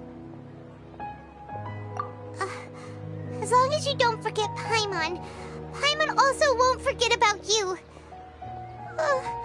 No, even if you forget Paimon, Paimon will still remember you. Thank you two so much. I apologize for the depressing conversation. This is out of character for me. To be honest, Lesser Lord Kusanali gave me the courage to do all of this. If it weren't for her encouragement, I wouldn't have taken that first step. Thanks. There will always be frustrations in life, but I know that the point of living is not to leave behind any regrets. Oh, right. Isn't it almost time? Huh? Almost time for what? Isn't the Dance of Sub-Zerus about to begin? It's the part of the festival that I've been looking forward to the most. Nilou will recreate that legendary scene with her most splendid dancing. And the Sub-Zerus festival will conclude amid everyone's applause and blessings. And with that, my wish will also... Then what are we waiting for? Let's go to the stage! Yeah, we should still make it in time.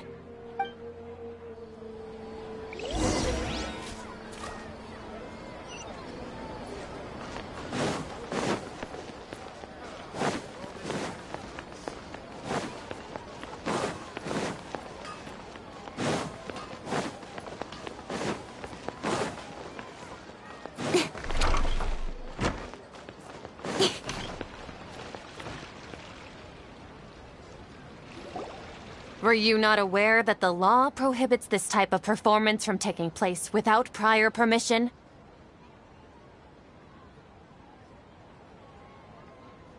Over there!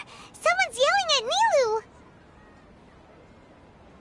I think I just saw the Academia's Grand Sage. Why is he here in person? But the Dance of Sub-Zerus is one of the key parts of the Sub-Zerus festival. If we can't perform it... The Sub-Zerus festival. The law also prohibits the private hosting of large-scale religious festivals. Only the Academia can host such an event. If you continue to resist, we will have to order an investigation into every single event organizer. The Grand Sage has already granted you much leniency. I advise that you exercise tact. How did things turn out like this? The Academia was originally responsible for the Sub-Zero's festival, but they failed this responsibility for many years. I need to speak with them. This is a hard pill to swallow, but you're right. Things would only get worse. Art, dance.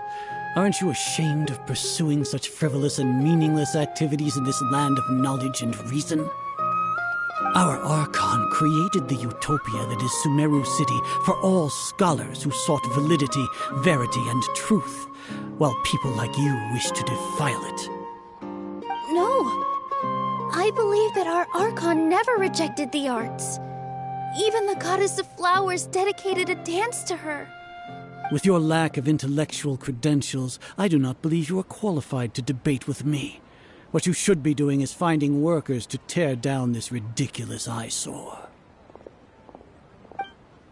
When we return, have the scribe draft an ordinance before the next Nyargarbaha Day that prohibits public art performances. We will announce it to the public later via the Akasha. Understood. I will inform him when I return. The Sub-Zeru's festival. Go celebrate the birth of that god to your heart's content. Nilou, are you okay? Oh, Dunyarzad. You all saw that just now? The Grand Sage ordered us to stop the performance. Yeah. Let's go somewhere the Academia can't find us and perform there. But how do we let everyone know? And what about the atmosphere on the stage? Or we could get people to block them off so they can't interrupt the performance. No. They just threatened to investigate the organizers. If we were caught... Nilou, it's all right. Don't worry about it. But you've been looking forward to the Dance of Sub-Zero so much. And I know how important this festival is to you. I don't want you to have any regrets. It's okay. Seeing you care this much about my feelings is more than enough. It would be too risky to continue the Sub-Zero's festival at this point. I don't want to get everyone in trouble. If you say so. But you can sneak out for the next Sub-Zero's festival, right? We'll make sure the next one is a smashing success. The next one. Yes. Okay. It's a promise. It will be a smashing success. Paimon can't believe this is how things turned out. Those heartless geezers. It really is okay. There's nothing we can do about it. Still, I'd be lying if I said I had no regrets. I would have loved to see Nilou's dance.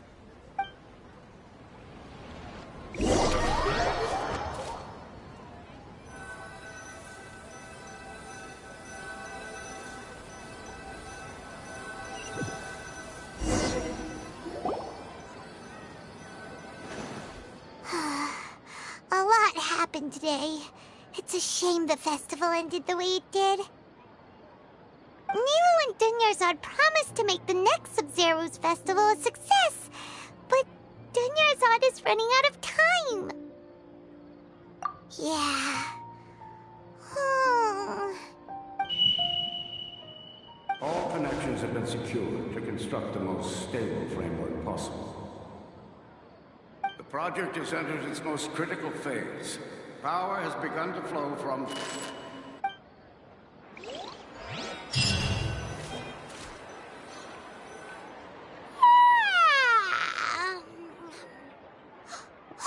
We're gonna be late! It's all because you wouldn't get out of bed! We should go meet Dunyarzad right away!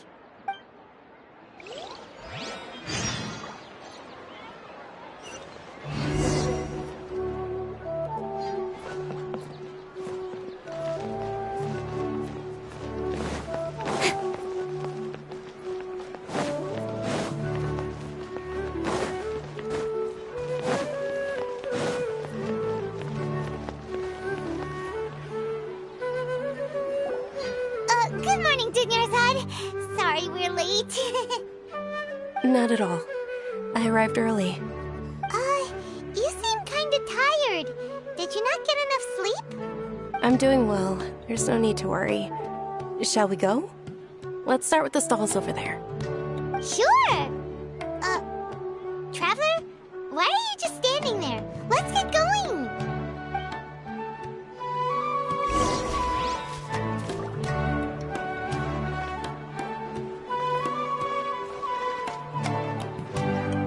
Ooh, they're selling food over that way! Let's go take a look!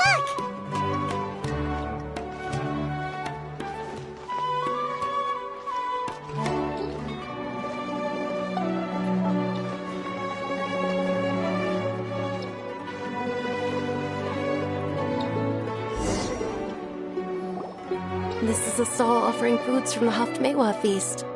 You are quite well informed, miss. I thought most people nowadays wouldn't know. They're all plants! Oh, Paimon's a little disappointed. Actually, what is the Haftmewa feast you mentioned just now? It's one of the Sabzeruz festival's traditions. People used to set their tables with 7 different foods to symbolize the 7 virtues of the Dendro Archon. Appear to be in the form of the moon. Really? Paimon thought it looked like some kind of food. The moon signifies... It's escaping me for now. Wait a moment. Is he really looking it up in a book? Oh, right. It means illusions and lies. But if you trust your intuition and overcome your fears, the sun will surely rise. Understood. I'll keep that in mind. Oh, it's nothing. I'm just learning as I go. Guess that was still pretty interesting. Okay, on to the next stall. So, where to next?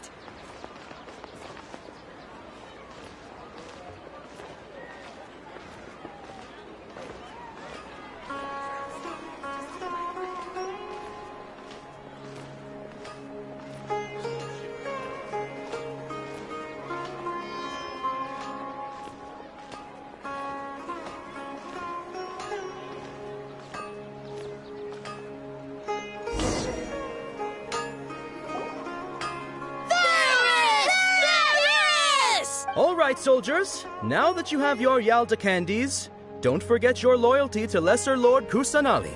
Dismissed! Yes, Knight Ferris! What's going on? Is this a play? Ferris, the Knight of Flowers, is another Sabzeruz festival icon and one immensely popular with children. It's all thanks to Miss Dunyarzad's sponsorship that the children can meet the Knight of Flowers. Oh, do you want some Yalda candies? I happen to have some boxes ready here. Take a look and pick whichever one you want. What's to pick? Don't these boxes all look the same? It's not that simple. Each box contains a random flavor. It's up to the luck of the draw. Flavors include lavender melon, hara fruit, sunsetia. Ooh, how interesting! And there's also lizard tail and oni kabuto. Why do those flavors even exist? Traveler, help Paimon pick one. Paimon wants to eat the sunsetia flavor. Great! These boxes of candy are numbered 1 to 5 from left to right. Which one do you want?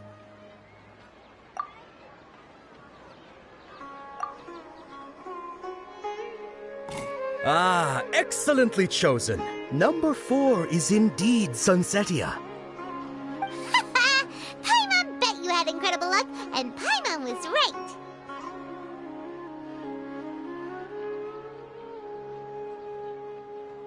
Huh? Are you saying that you instinctively chose the right box? But now that you mention it, Paimon also had the feeling you'd choose the right one. Is that kinda like what you felt? Maybe we didn't sleep very well last night. Or maybe we slept too much. Oh, Sure. Huh? Where are you going? You're just gonna walk off like that?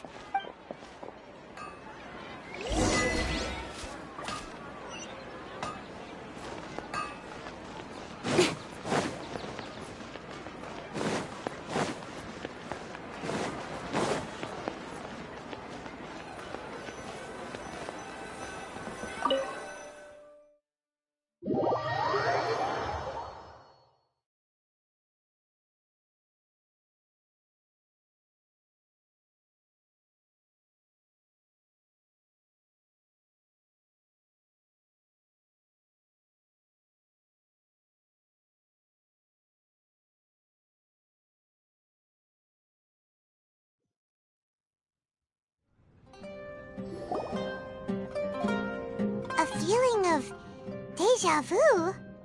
Oh, Paimon knows what that is. It's when you feel like you've already experienced whatever is going on. In that case, Paimon also felt something like that today. But that's just our brains playing tricks on us, isn't it? So why'd you run here in such a hurry? So that's it! You're intentionally doing things you usually wouldn't and seeing if you still get that same feeling of deja vu. Welcome, you two. Are you here for lunch? What would you like to eat? Got it.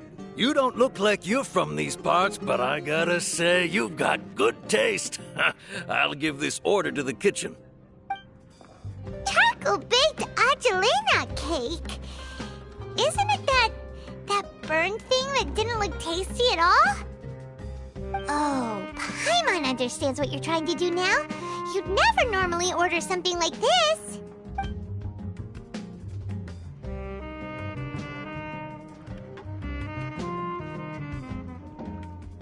That thing? Are you really gonna eat it? Isn't this going a bit too far?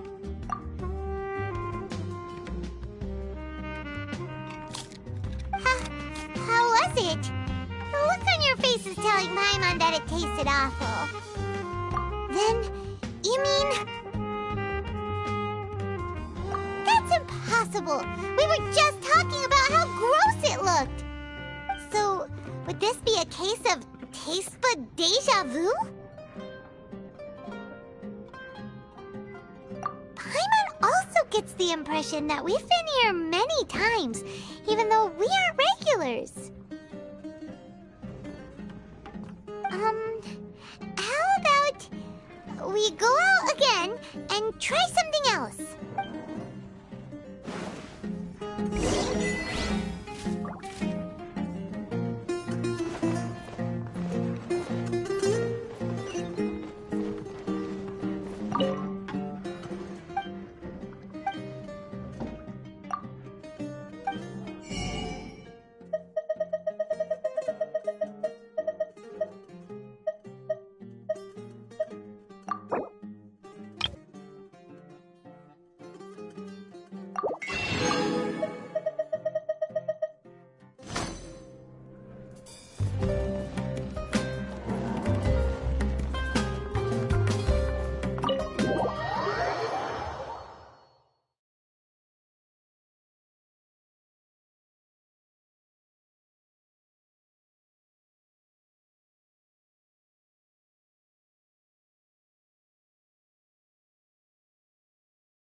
Is sitting by yourself on that bench over there.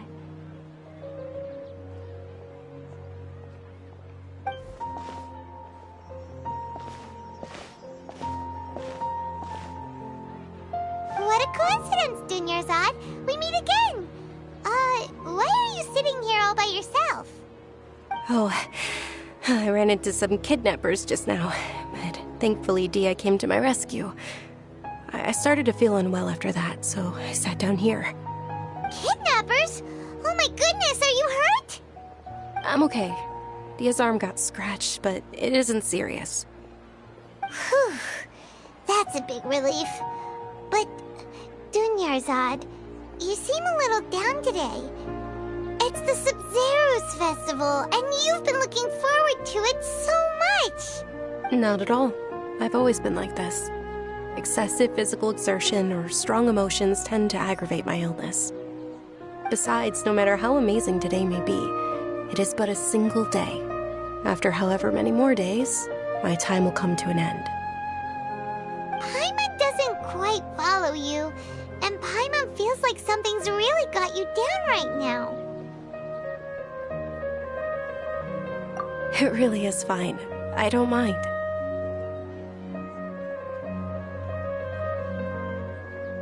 Huh? Did something happen? Dunyarzad, have you ever felt deja vu? You know, like when you've already experienced something that's happening right now? Deja vu? No. But my days have been the same for years now. Even if I were feeling deja vu, I suppose I would already be used to it. Oh, Paimon sees. Then, is it only the two of us? It's almost time. Huh? Time for what? Nilou's Dance of Sub-Zeros is about to begin. Let's go.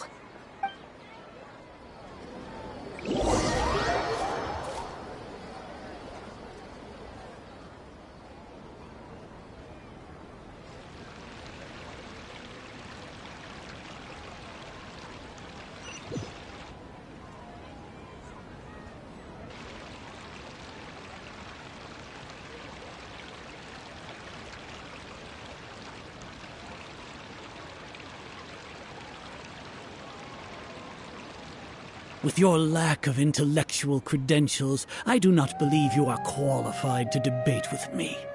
What you should be doing is finding workers to tear down this ridiculous eyesore.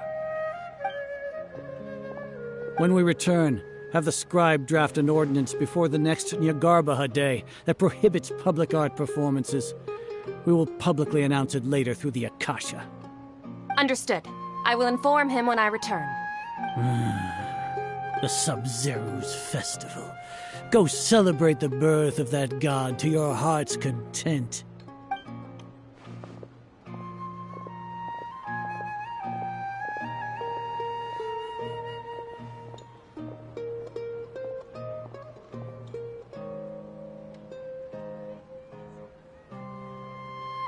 Nilou, are you okay? Oh, Dunyarzad. The Grand Sage ordered us to stop the performance. It's okay.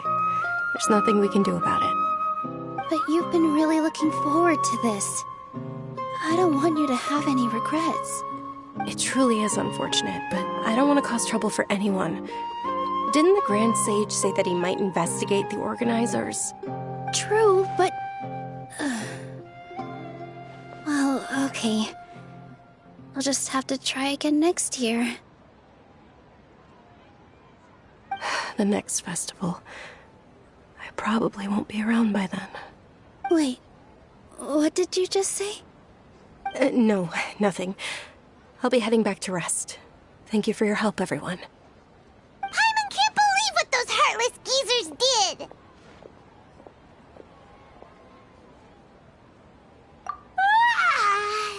Did Dunyarzad already go back? We should also return and get some sleep.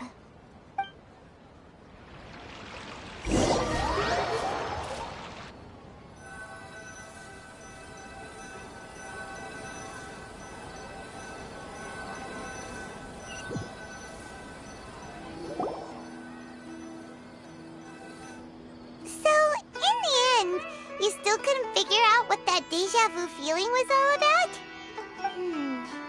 Maybe it really was because of exhaustion. Same here. That's why Paimon stopped thinking about it halfway through the day. Then, how about we settle in and get a good night's sleep? For now, we can chalk things up to exhaustion.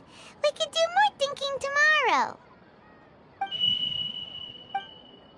Observing a modest drop in the output of jnana energy, but values still remain within normal parameters.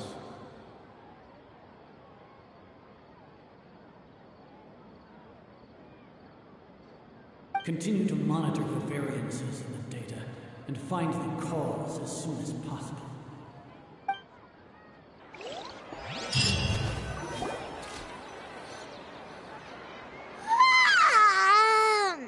Why does Paimon feel so tired after so much sleep? Anyway, we should go meet Dunyarzad right away.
Keep you waiting. Not at all. I arrived early. Huh? Paimon thinks you sound kinda tired. Did you not get enough sleep? I'm doing well. There's no need to worry. Shall we go? Let's start with the stalls over there. Great idea! Let's get going! Traveler?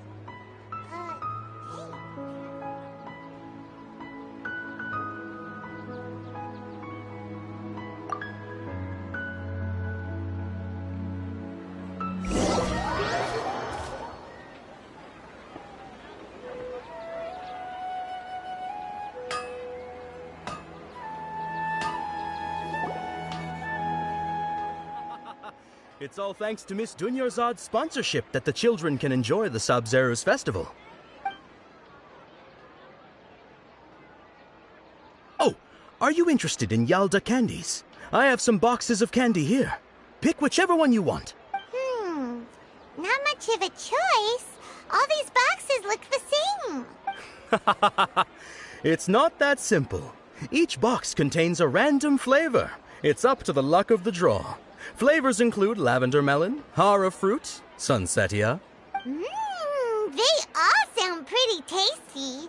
And there's also lizard tail and oni kabuto. Huh? What were those last two? She'll help me choose. Paimon wants to eat the sunsetia flavor. No problem. These boxes of candy are numbered 1 to 5 from left to right. Which one do you want?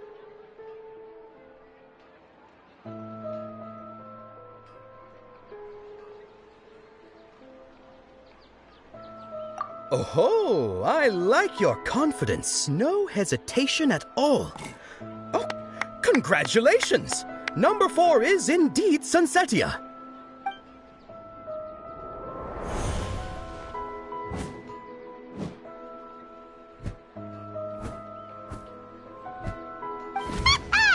Paimon knew she always had incredible luck.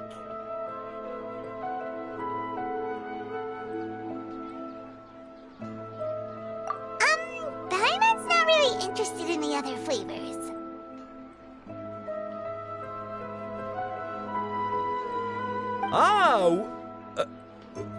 Wait. How did you know?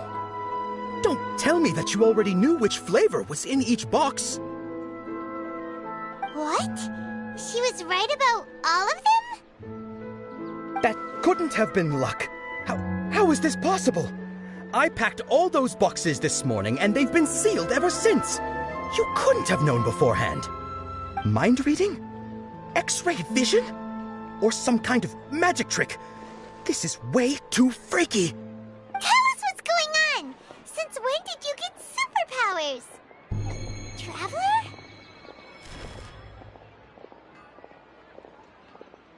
Hey, where are you going? What's going on? Did you see something?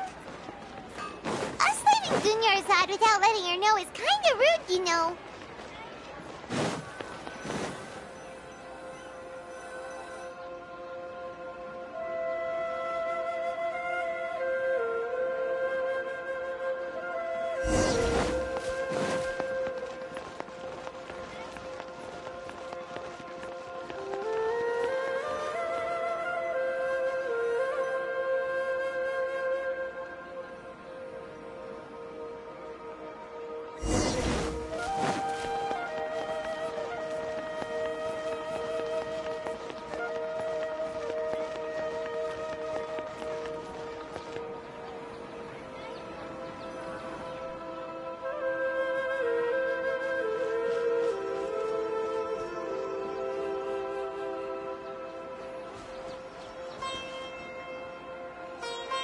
What are you looking for?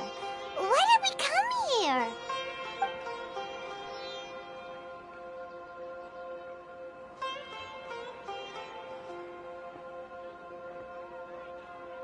Traveler?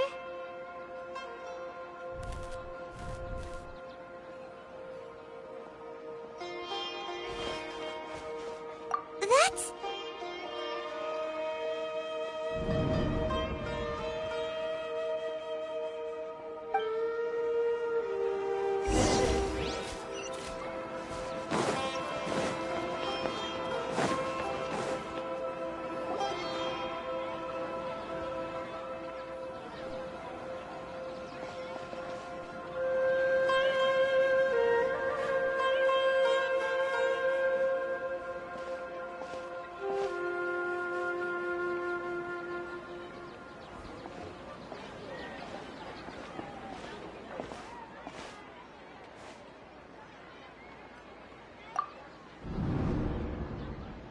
Look!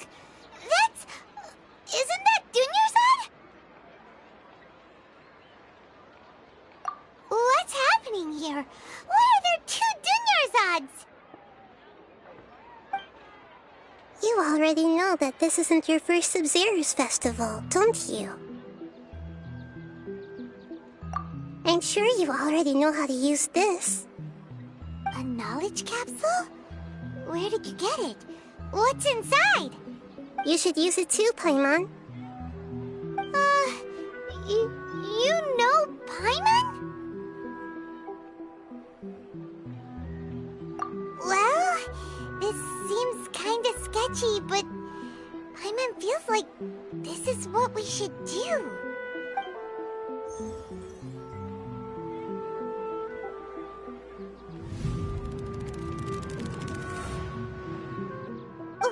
What the? This is our 20th time at the Sub-Zero's festival? Huh? No. The 30th? 40th? Just how many times have we been to the Sub-Zero's festival? Have we been trapped in a single day? If it weren't for you, we wouldn't have even realized. What the heck was inside that knowledge capsule? Your memories are still scrambled? Try your best to remember. This isn't the first time we've met, and I answered that question a long time ago. Let Paimon think. Oh, it's coming back. Meeting you was the real catalyst for restoring our memories, and the knowledge capsule was just your means of showing our minds the way. What about everyone else? Why are you only helping the two of us? Your sense of deja vu is stronger than everyone else's, yes? As for an explanation, you two received the blessing of Dendro, and you also have special, sensitive constitutions. It was as if a single sheet of paper was separating those memories from your consciousness.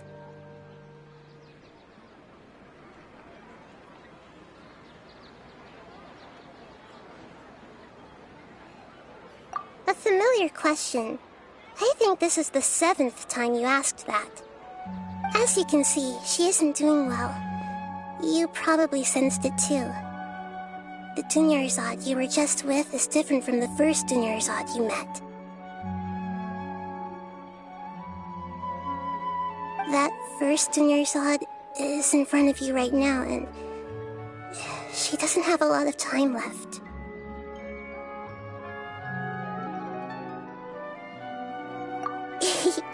Looks like you're almost done sorting out your brain. Oh yeah, I'm Nahida. Good, you passed the test. What's happening? You can awaken our memories, and you seem like you know what's going on. Oh, wait, please don't tell Paimon even you don't know. Everything in this world runs in a loop. This cycle is called a samsara.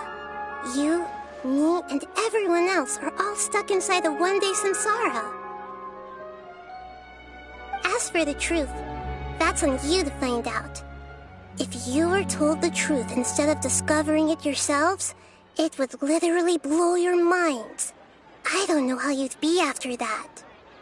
I can only give you surface-level help, like bits of information and subtle hints. For the rest of the time, I'll be doing all I can to slow down Dunyarzad's illness. She looks like she isn't doing well at all. Her illness gets worse after each Sub-Zero's festival.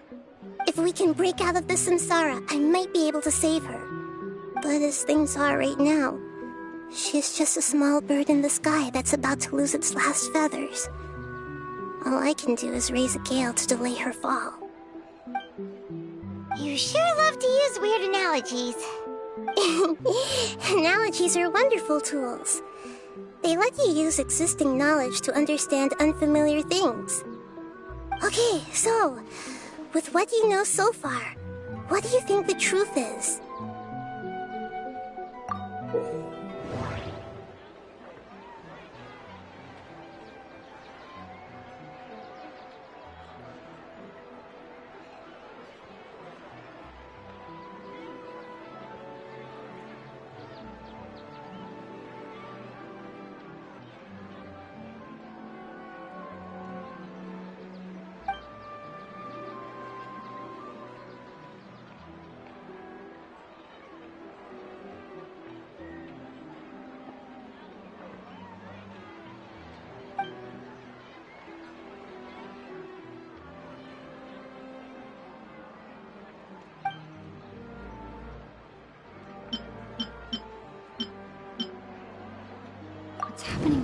seems to have happened before. This feeling has been getting stronger and stronger.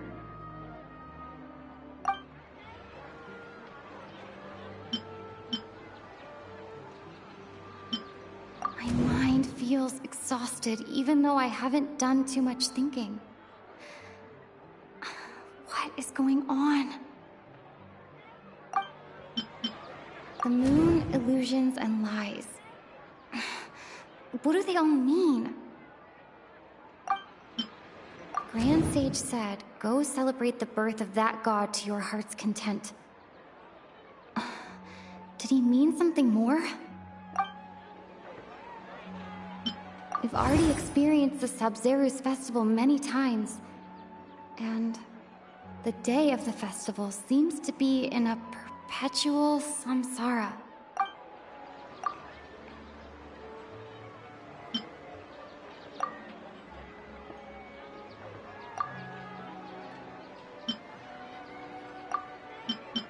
What's happening right now seems to have happened before. This feeling has been getting stronger and stronger.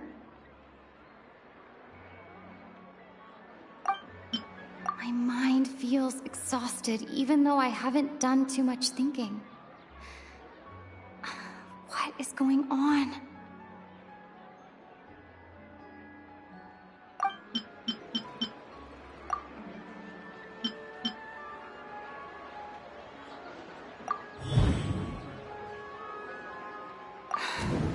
That should be it.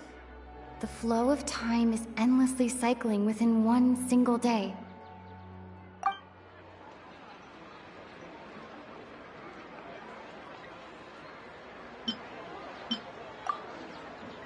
A time loop. You've given similarly wrong answers in the past. A pity. Still the wrong answer? Paimon thought that made a lot of sense. It feels like time's just repeating itself. A simple time loop can't explain some of the phenomena.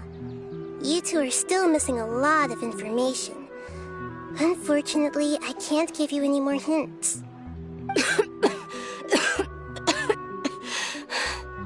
Dunyarzad. The Sub-Zeru's festival is happening every day, but that doesn't mean we can waste an infinite amount of them. Hurry and find the truth before today's festival ends.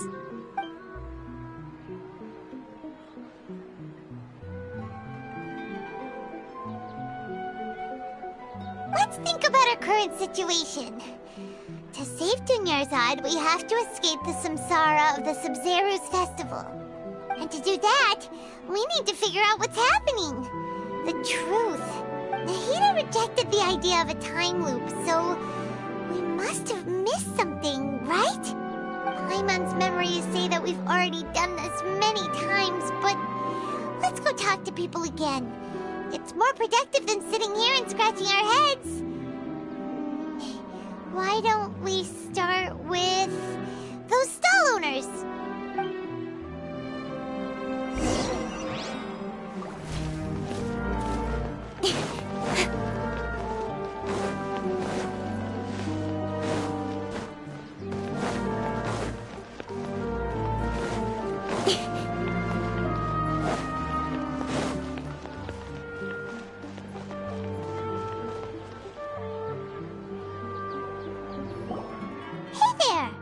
Hey, it's you guys again.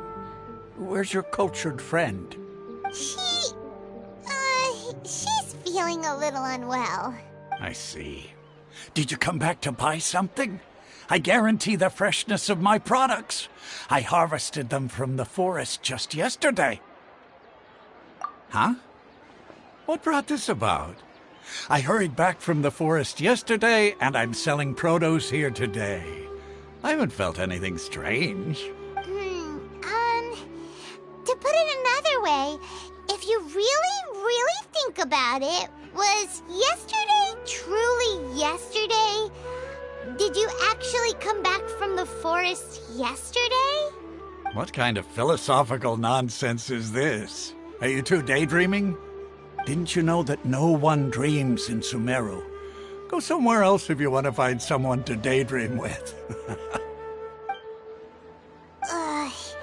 He actually has a point.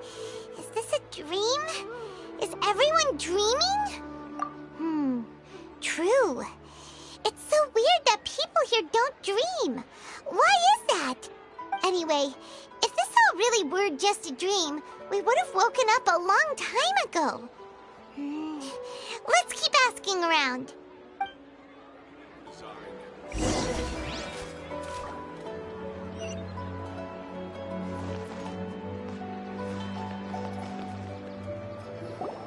Oh, it's you two.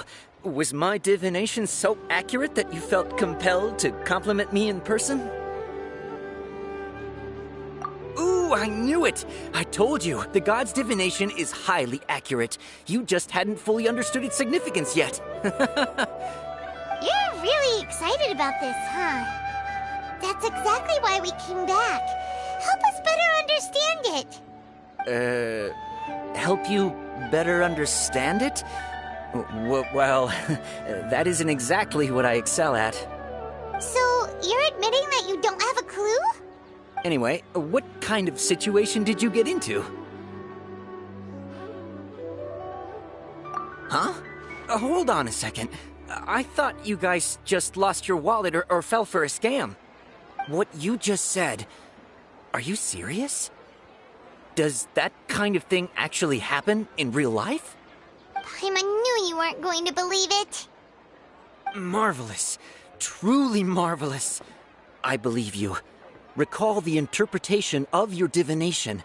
The moon, illusions, and lies. It really felt like an omen. When you say it like that, the divination does sound like it's related to what's going on. Can you read any more into it? I believe that the Archon's revelations are never more than vague hints. Anything more specific is beyond the reach of mere mortals. The book only says, if you trust your instincts and overcome your fears, the sun will surely rise. So that's how it is. Looks like fortune-telling is just fortune-telling. It's no good for practical problems. We haven't made any progress. Who else can we talk to? Paimon remembers that we tried talking to her a couple of times, but she always thinks we're playing pranks on her. You think she'll brush us off again? Yeah, if we tap into Dia's strong sense of responsibility as a mercenary, then she'll definitely take us seriously. At this time of day, Dia's probably just finished beating up those kidnappers. Let's go find her.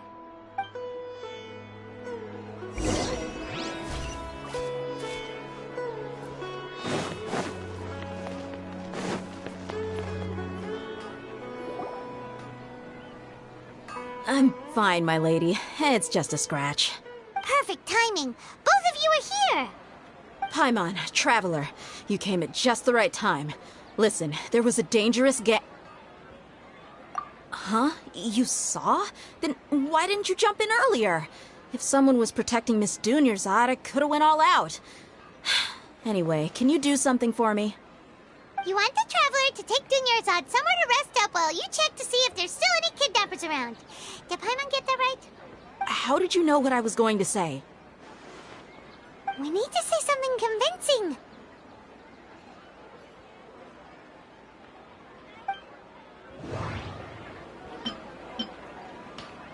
People in Sumeru don't dream. What a strange phenomenon. The moon, illusions, and lies. What do they all mean? My mind feels exhausted, even though I haven't done too much thinking. What is going on?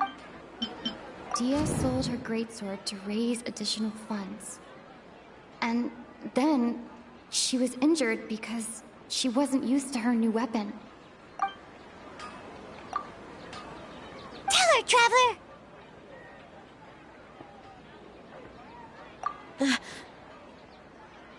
I didn't tell anyone about that. Including Miss Dunyarzad. You couldn't have known. And just now, you literally took the words right out of my mouth. What's going on? Alright, so this is the situation. It's kinda hard to believe what you just told me.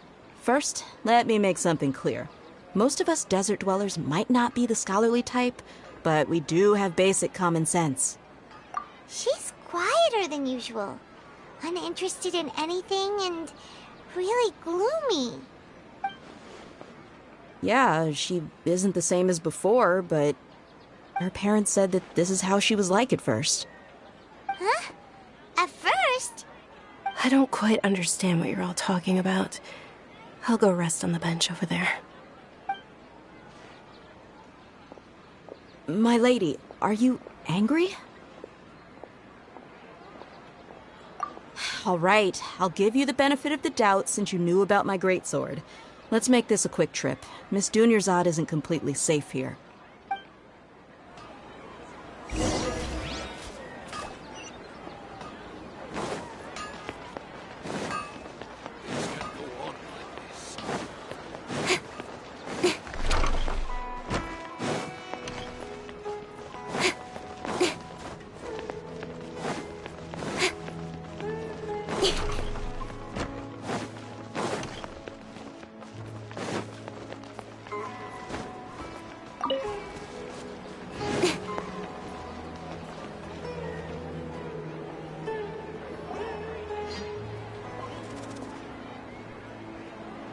Nahida! We brought a friend! Are you busy? I thought I told you that it won't help to bring anyone here. We just wanted her to see the real Dunyarzad's condition. The real Dunyarzad? Where and who are you talking to? Huh? I told you that you two are special. Other people can't see me or Miss Dunyarzad here.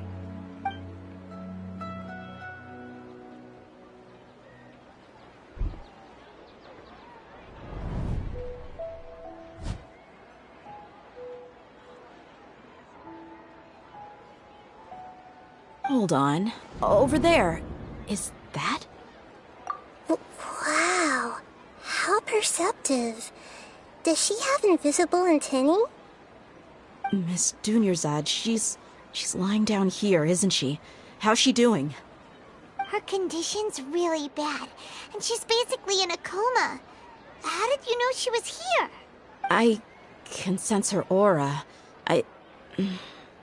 There are also lingering feelings of something like regret or disappointment. What happened? Do you believe us now? The Sub-Zero's festival has been repeating itself. So, you think the sages are behind this? Yeah, they've always been against us. Wouldn't surprise me if they're using the Akasha to intentionally repeat the Sub-Zero's festival as a sick joke. You have a point. Aside from the Dendro Archon, the Academia's sages are the only ones in Sumeru who could pull off something like this. Maybe there's more to the Akasha than we know. Right! Didn't you awaken our memories using something that looked like a knowledge capsule? That means you must know something about the Akasha! The Akasha relies on the power of a gnosis to operate, as it is the manifestation of the God of Wisdom's power. It compiles the wisdom of the entire populace, and it grants knowledge to the people. A gnosis could do that? No wonder the Akasha is so magical. It's being powered by the gnosis of Sumeru's Archon. So, this Nahida you mentioned, what did she say? She said, and Paimon quotes, "The Akasha relies on the power of a gnosis to operate, as it is the manifestation of the God of Wisdom's power. It compiles the wisdom of the entire populace, and it grants knowledge to the people." Compiles the wisdom of the entire populace and grants knowledge to the people. Wait. I get the grants knowledge part. That's what people have always used the Akasha for. But compiling the entire populace's wisdom? How does that work? Did she mean that the sages enter new knowledge into the Akasha? Oh, yeah. That sounds about right. What do you think?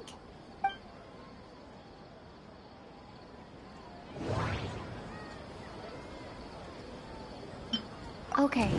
Nahida said, the Akasha relies on the power of a gnosis to operate, as it is the manifestation of the God of Wisdom's power. It compiles the wisdom of the entire populace, and it grants knowledge to the people.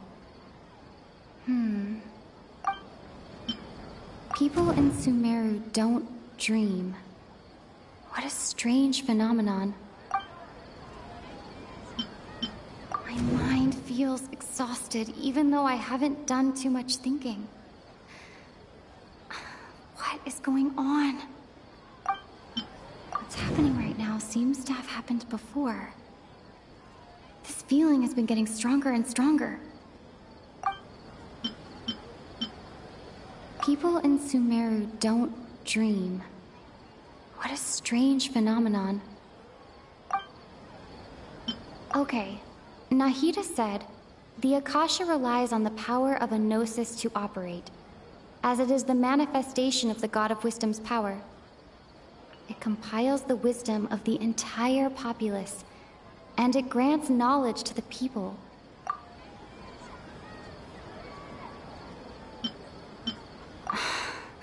That doesn't sound right. I need to carefully think things through. My mind feels exhausted, even though I haven't done too much thinking. What is going on? You mean the Akasha is causing our mental fatigue? Huh. Now that I think about it, my head's been feeling unusually heavy. When the desert dwellers set off on their quest for knowledge, a sage once said, knowledge always comes at a price. Compiling the entire country's knowledge. You think the Akasha pulled a 180 and is extracting information from us? Who knows? The Akasha can put knowledge into our heads, so who's to say that it can't also poke around in there? We don't know any specifics. What's the point of doing something like that? Just think about it. If you could combine the knowledge of every single person in Sumeru, then you can basically turn Sumeru City into a single massive brain. This hive mind could make breakthroughs in problems that even the smartest geniuses can't crack. An excellent deduction. And the analogy comparing Sumeru City to a massive brain? I love it. In that case, we should take off our Akasha terminals right away. Maybe that'll solve this problem. Yeah, I was only wearing this for show in the first place. Didn't expect the sages to cook up such a conspiracy. Mark my words, when this is over, I'm getting evidence and exposing this whole thing to the public.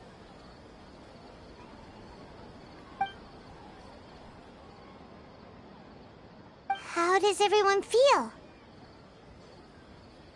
Huh? What is it?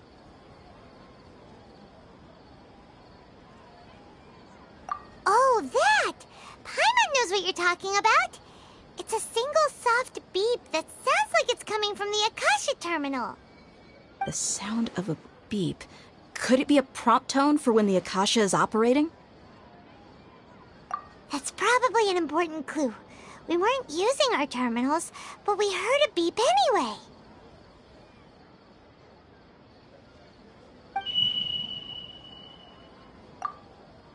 Traveler, did you hear that? I heard it too. Our ears aren't messing with us. There was definitely a beep, but it sounded like it was coming from inside my head. We took off our Akasha terminals.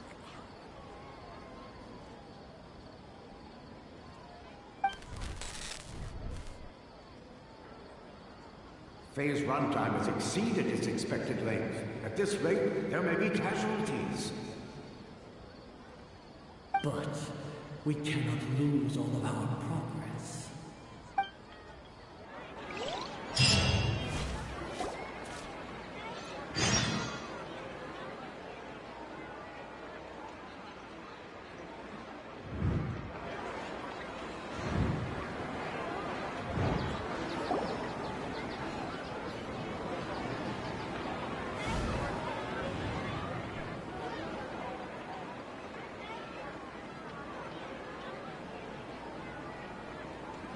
Paimon remembers everything! Good. You adapted quickly this time. We definitely took off our Akasha terminals last night, but we still heard that beep. Why's that?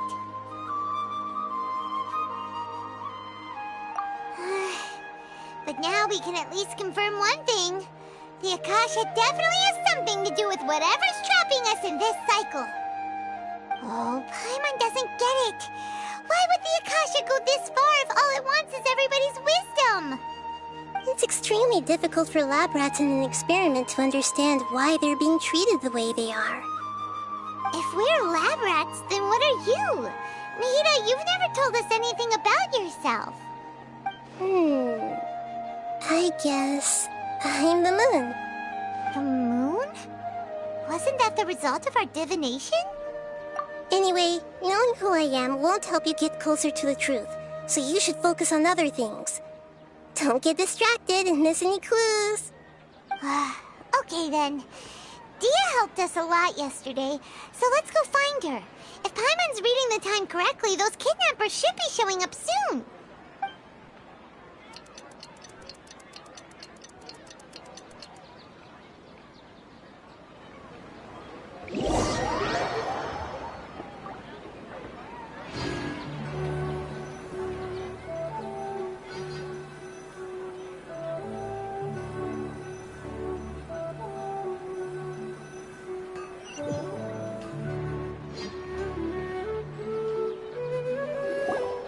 Ah, there you are. I've already taken care of those kidnappers. My lady, did you get hurt? Dia? What's wrong? Why are you both gawking at me like that? You didn't get hurt this time. Huh? What do you mean this time? Why are you so surprised that I managed to get out unscathed? Those kids were amateurs.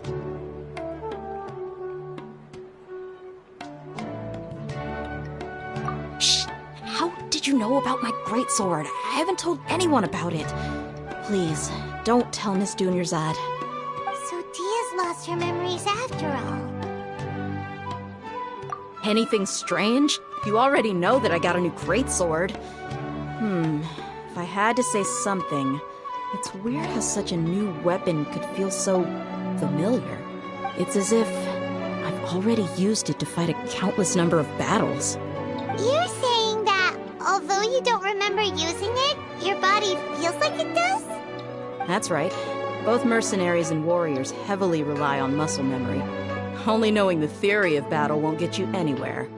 Traveler, what do you think?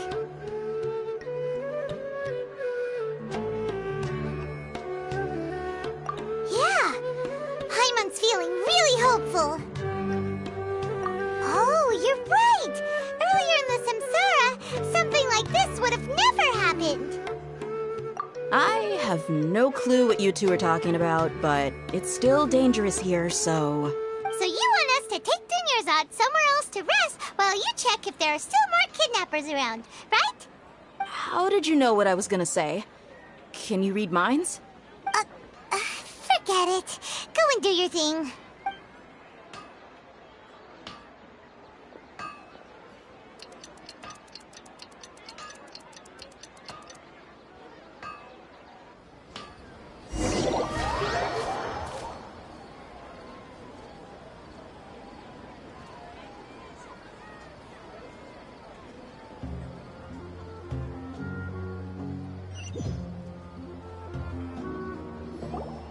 Whew.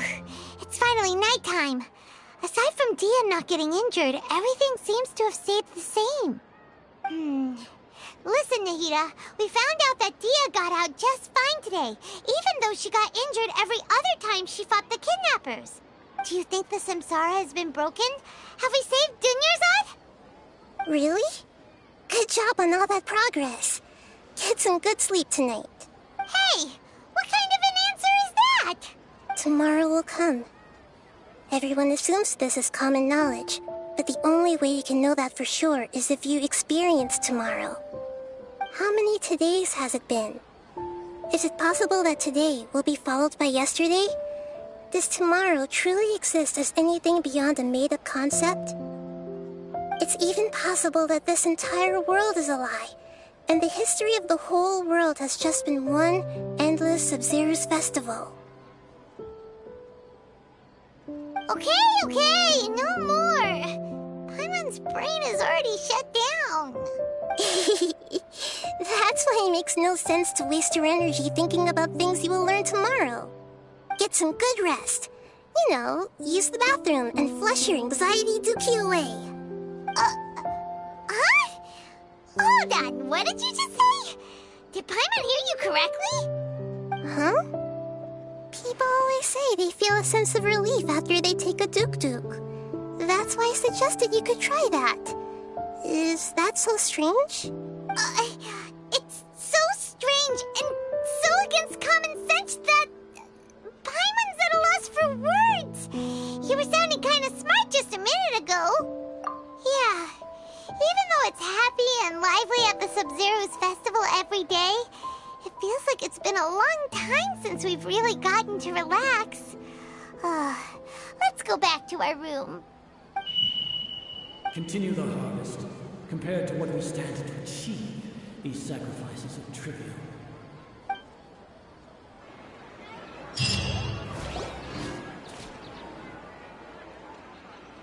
We're still in the same day! Nahida, you already knew last night that we didn't break out of the samsara? Why did you tell us? Would there have been a point? You would have spent the night with new worries, with tomorrow still out of reach. In that case, you might as well rest within that brief moment of hope. An opportunity like that doesn't come by often, and I thought it might help you clear your minds. Paimon thought the Duke did that! Whatever. Guess you were looking out for us after all. Of course. In the time we've been together, you two have been everything to me. Paimon's flattered and everything, but maybe you're taking things a little fast. What I mean is, even though I had asked you to solve this puzzle, you two are still the only ones who can see me and sense my presence. In other words, if you weren't here, I may as well not exist. That's why you two have been everything to me. Get it? Nahida's talking about confusing stuff again. Anyway, that's enough chit-chat. So, Traveler, did the new clues yesterday help you gain a new understanding of the situation? Huh? Why are you scrapping your previous theory? Oh, yeah, you're right! Gosh, how did we not notice that? In a simple time loop, people's physical conditions should also reset. So, what's your new hypothesis?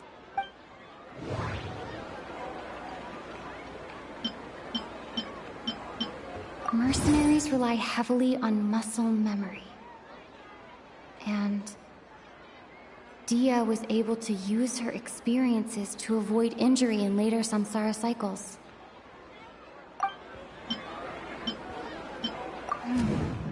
The beep is a prompt tone for Akasha operations. We still hear it every night, even though we removed our Akasha terminals.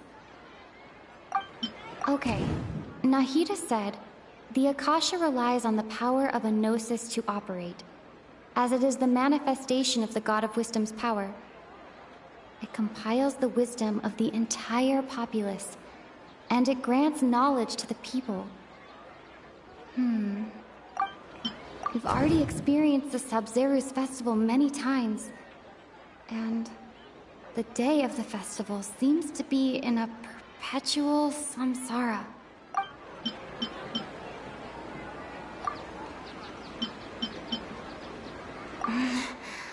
I can't seem to cohesively piece everything together.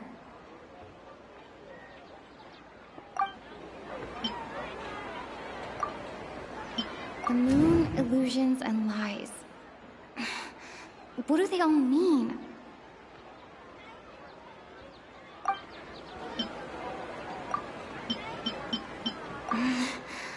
I can't seem to cohesively piece everything together.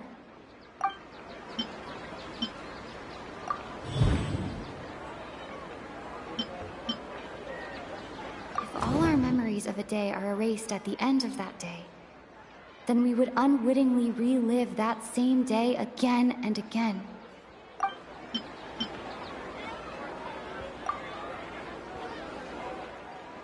Oh!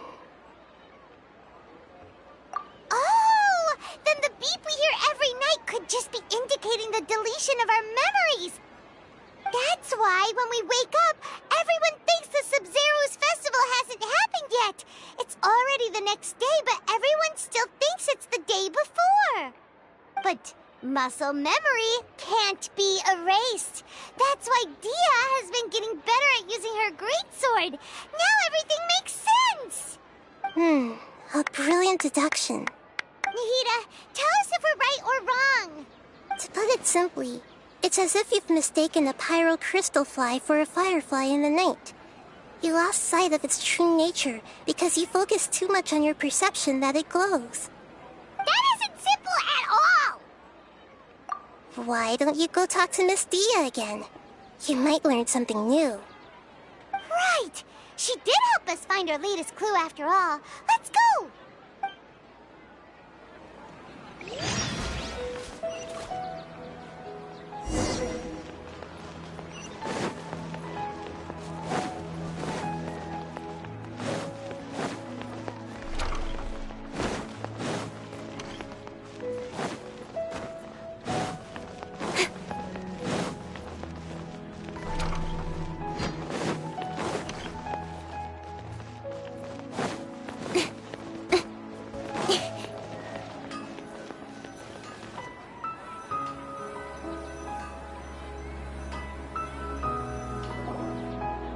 There you are.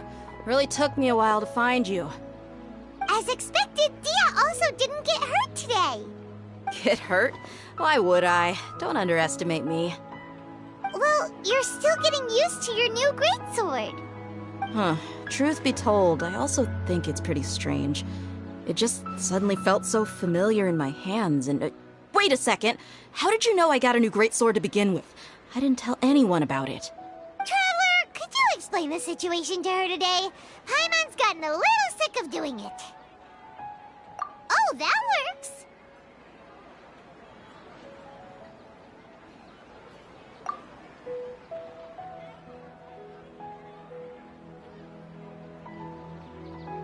What happened to you guys while I was gone?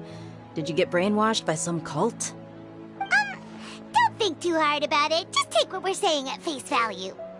Alright then, let me get this straight. You're telling me that my body's already gotten used to this greatsword, but my brain just doesn't remember it? Yes, your memory's being erased every day.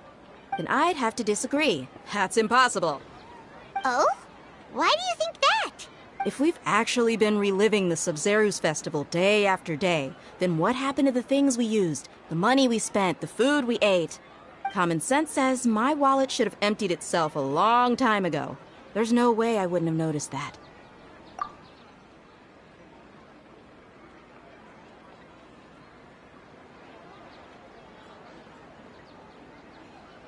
Right! They could use the Akasha to record what everyone did that day, and then use the city's resources to replenish everything! It's not very likely, but it's also not impossible. No, it is impossible. I've got proof. You have proof? Where? You two are surprisingly serious about this nonsensical discussion. Fine, I'll play along for a little longer. Come with me, Miss Dunyarzad. Please come along as well. I still can't guarantee that this area is safe.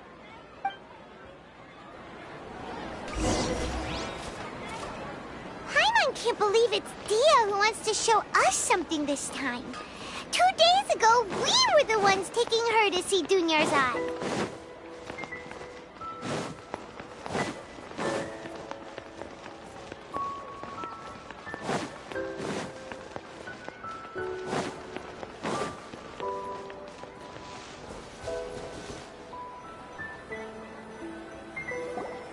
This is it.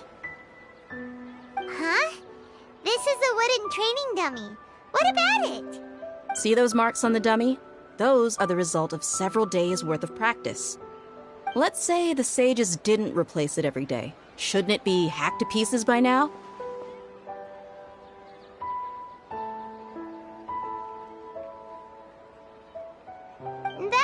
True, but what if they did?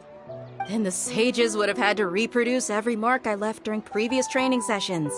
I'm a professional fighter. My martial school has always emphasized the importance of refined control. The force, angle, and entry point of each strike is calculated and deliberate. That's why I remember every mark on the dummy, as well as my state of mind as I made each strike. It's just as they say, each swordsman has their own unique style, and even the same swordsman can't make the same cut twice. It would be impossible to copy these marks. Is it really impossible?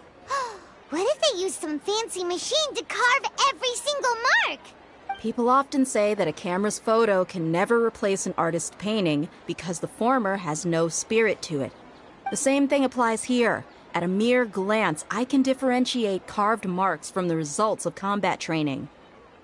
Whew, I hope that cleared things up for you.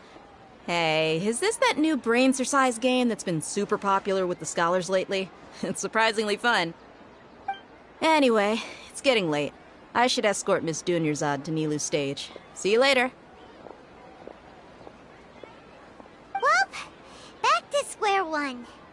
Is our memory deletion theory also wrong? But at least we've reached some other conclusions in the meantime. Yep, that's true. So, can we think of any new ideas right now? Strange? Paimon feels like everything's been strange lately. Huh? Leaving the city? You're right!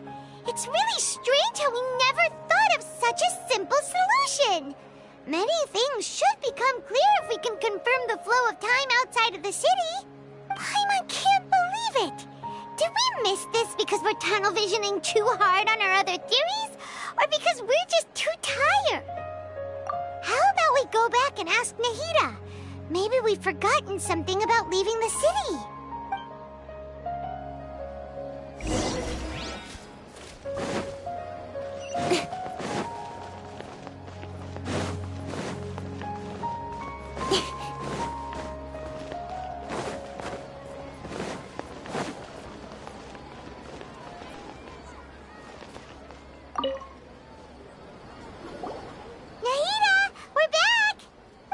Early today.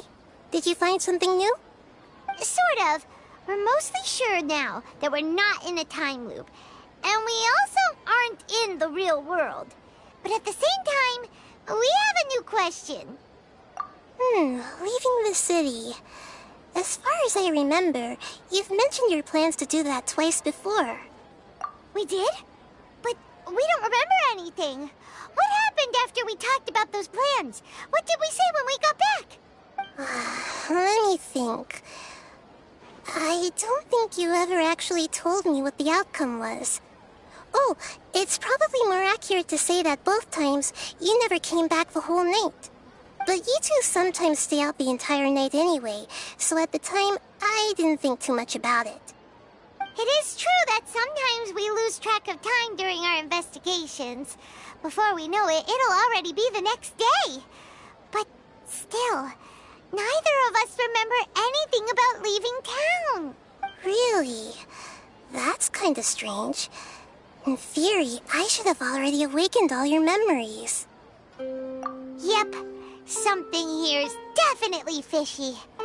Let's get to the bottom of this tomorrow. Our memories are back!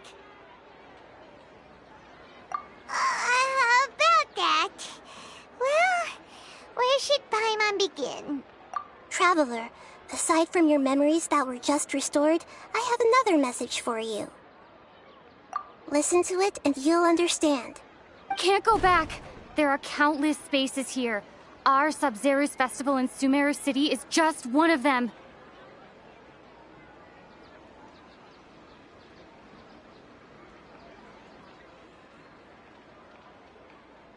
Traveler, you should be missing 2 days' worth of memories. Paimon will fill you in.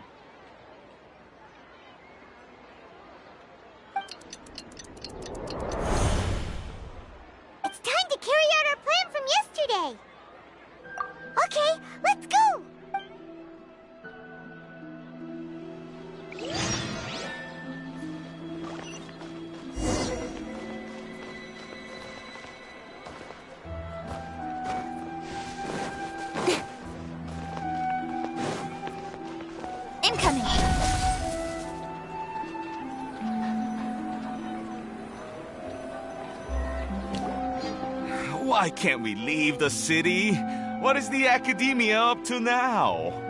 Don't ask me. It's not like I can tell you anything. This is a direct order from the Grand Sage. Just wait until tomorrow. I have a real emergency. My goods have already arrived at Port Ormos. If I don't hurry, they'll be stolen. That's your problem. Make sure you make a request in advance next time. But it's not like you can just predict business matters in advance.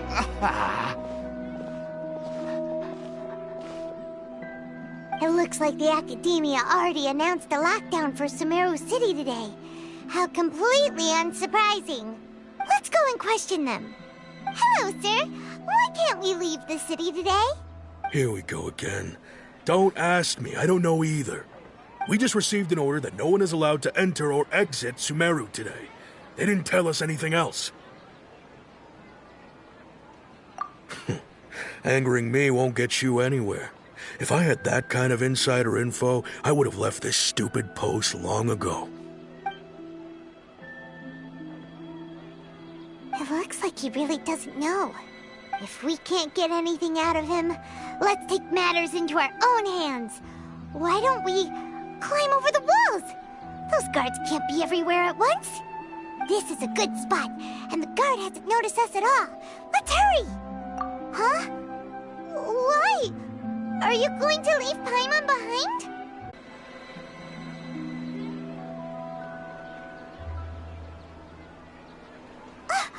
Memories! Traveler!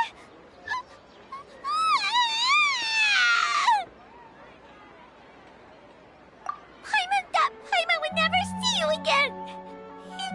You just disappeared! Paimon waited for you for hours and hours at the city wall and you never came back! You promised Paimon that you were only taking a quick look! Paimon, calm down. She's here now. I don't think she understood what you were saying. Paimon doesn't care! Paimon wanted to go look for you, but you also said that Paimon should stay! Paimon was so worried and so scared the entire day!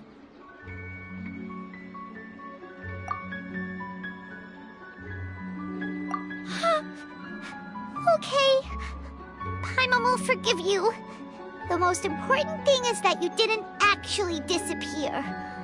Oh, Paimon was so scared that you had gone into another world. Okay, Paimon, can you tell us your perspective of what really happened yesterday?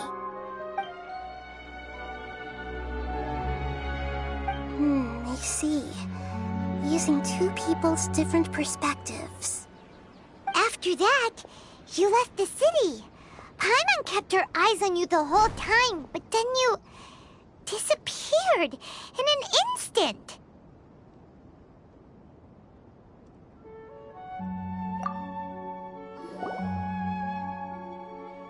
No way!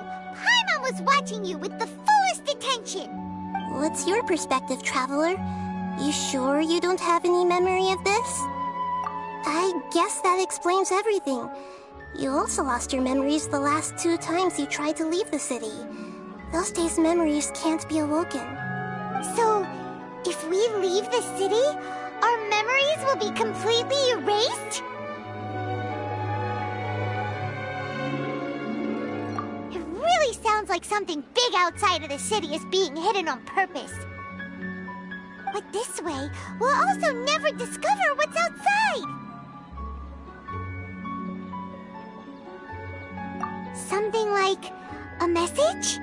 But how can we send it back? Don't look at me like that. I'm not used to being stared at. Well... Okay. You want something that can pass on messages, right? Give me some time and take care of Dunyar's out for me. Yep! Now we're talking!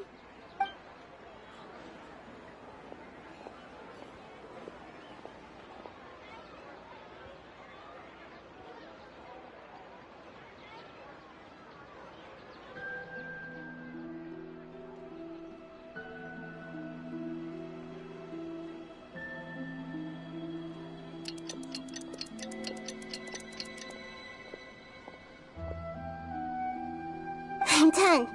Here you go. What? Isn't this just an Akasha terminal? You made some little changes. Akasha terminals are already capable of sending messages. I just tweaked it so that it could connect to any node. To make something like this? Nahida, you really know the Akasha like the back of your hand. Anyway, we can use this now to record a message, right? Yep. I'll help you save the messages. It should be pretty easy to use. I just can't guarantee the user's status and signal coverage when they're outside the city. We'll never know until we try. At least we're taking the initiative now. Let's go then. Let's expose those sages. All right. Paimon isn't as worried about being separated since it happened once yesterday. But Paimon still isn't happy about it. Okay, see you tomorrow, Traveler.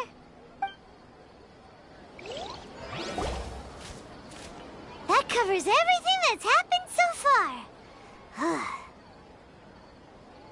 Yes. Although the signal was choppy and had some interference, we still managed to receive 2 messages from you when you were outside.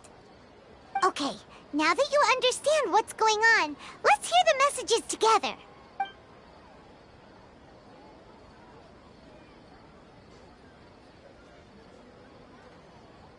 Can't go back. There are countless spaces here. Our Sub-Zero's festival in Sumeru City is just one of them. I've entered another space. Before me are flowing sandstone and howling fish. Impossible and surreal sights. All these spaces are empty, except for the occasional ones that contain mute puppets rather than people. I can't sense any human presence.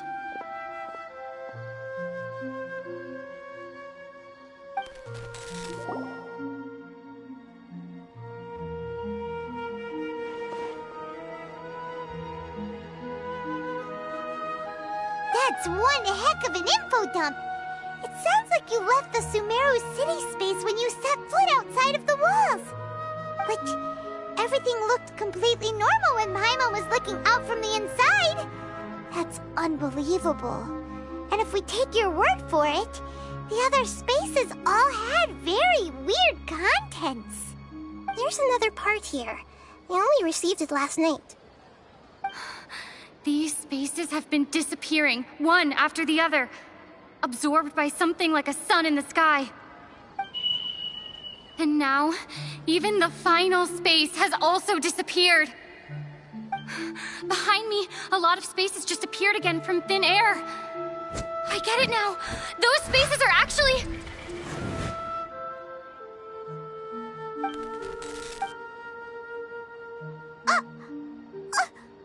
Why did the message end right there? What did the Traveler want to say? What are those spaces? Probably because yesterday just happened to end at that moment. Oh, right. Paimon did hear a beep from the Akasha. Did it come from here or from the message? The message. It should have come from the Traveler's Akasha terminal. After the beep, Traveler said even the final spaces also disappeared. Traveler, what do you think that final space could have been?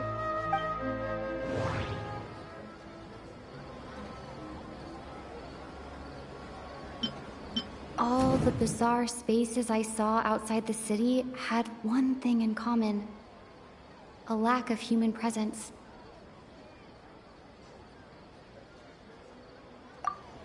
Was that space actually the real world? But wouldn't a real space just randomly disappearing like that be catastrophic? My impression is that each day in this samsara only ends at the sound of that beep from the Akasha. That doesn't sound right. I need to carefully think things through.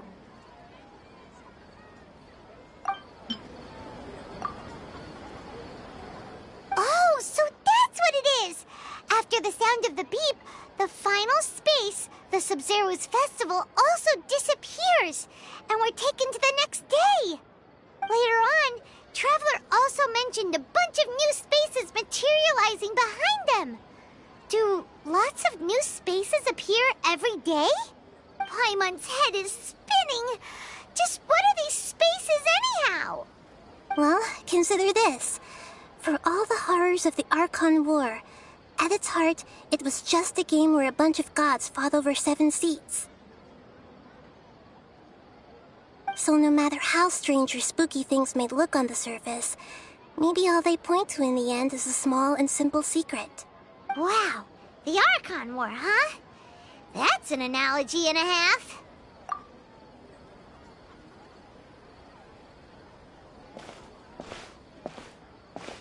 Hey, where are you going?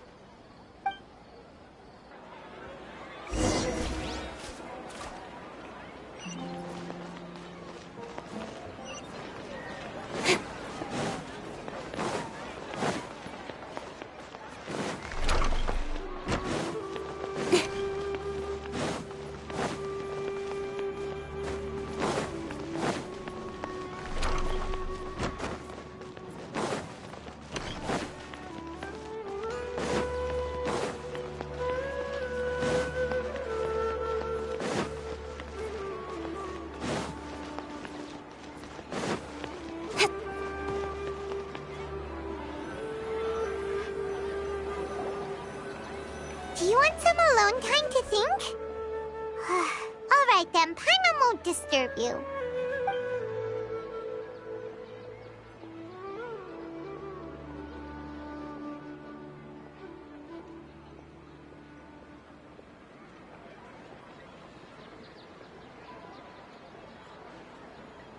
The dance of Sub-Zeros is about to begin.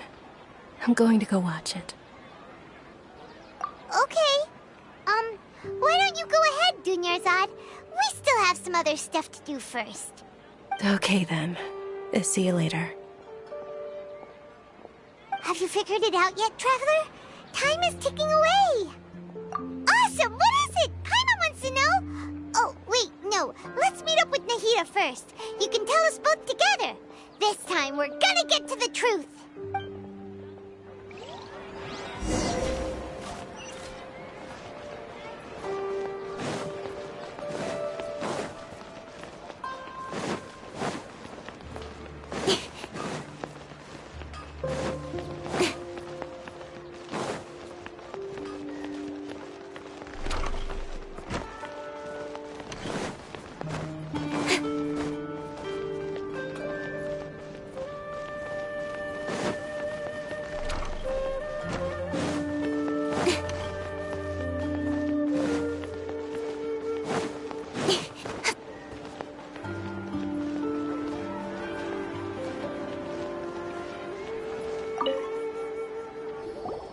You're back! I've been waiting forever for you two.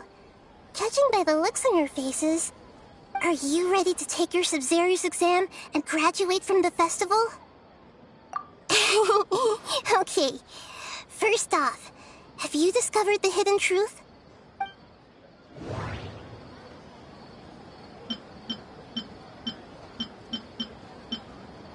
Okay, Nahida said, the Akasha relies on the power of a gnosis to operate, as it is the manifestation of the God of Wisdom's power. It compiles the wisdom of the entire populace, and it grants knowledge to the people.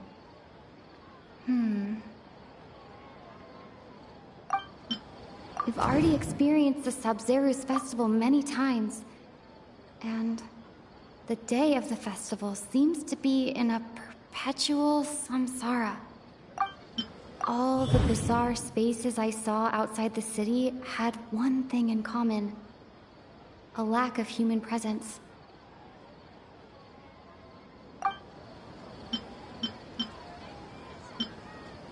Those spaces remind me of dreams, like the one I had in the Avidia forest, except these have no sign of human presence. The moon, illusions, and lies. What do they all mean? The moon, illusion... People in Sumeru don't dream. What What a strange phenomenon.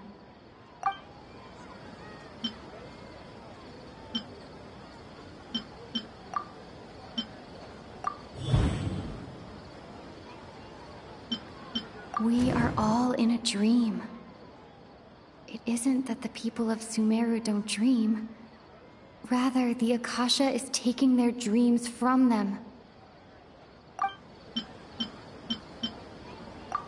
People in Sumeru think they don't dream, but the truth is the Akasha steals their dreams without them knowing it.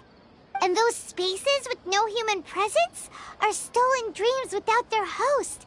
That would explain why they sounded so weird when she was trying to describe them.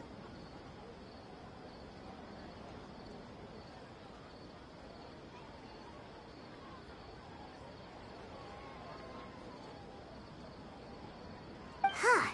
So people in Sumeru do dream after all. In fact, we're all in one big dream together right now. Correct answer. Now, how did you conclude that the Akasha is capable of this?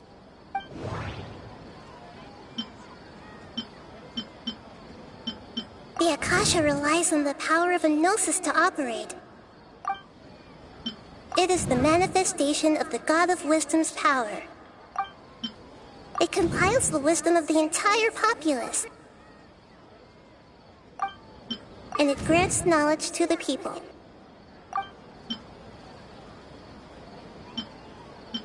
It compiles the wisdom of the entire populace. That doesn't sound right. I need to carefully think things through. Oh, okay. Those dream-controlling creatures in the forest also get their power from the Dendro Archon, right? That would explain why the Akasha has the ability to control people's dreams, too. But is stealing everyone's dreams really how the Akasha compiles their wisdom? Isn't there anything more to it than that? Dreams are fantastical, complex, and full of imagination. People's brains are the most active when they're dreaming. In other words, dreams are rich bundles of human wisdom. So in other words, the complete opposite of how Hypatia understood it.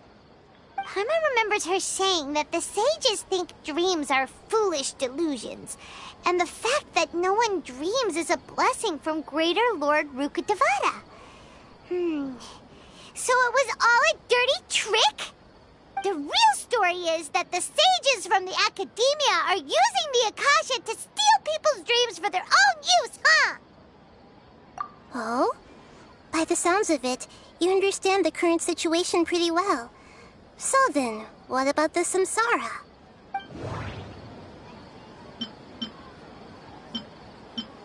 Grand Sage said, go celebrate the birth of that god to your heart's content. Did he mean something more? Those spaces kept disappearing before my eyes. But as soon as that beep sounded, many more spaces materialized. Those dreamscapes kept vanishing. But as soon as that beep sounded, more new spaces appeared.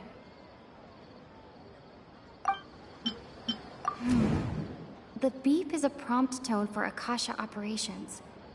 We still hear it every night, even though we removed our Akasha terminals.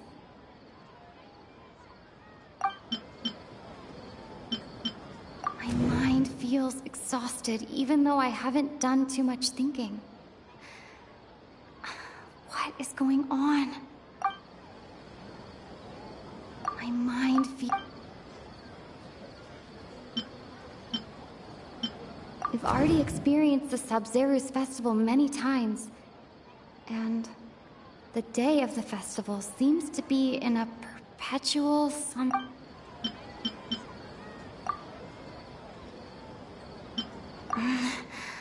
I can't seem to cohesively piece everything together.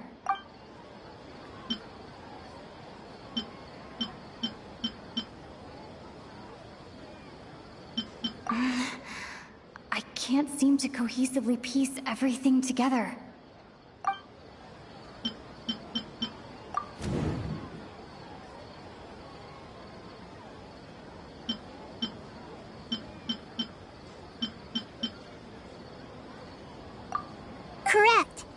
The Akasha is keeping each person's brain in a constant dream state, but also separating their consciousness from their own dream.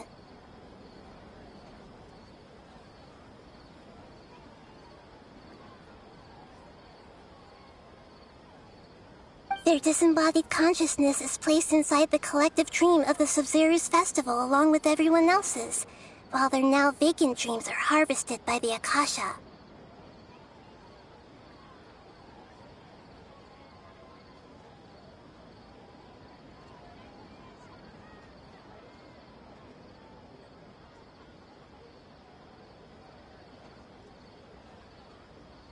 No one is any the wiser as another day passes in the dream, and so begins another samsara cycle.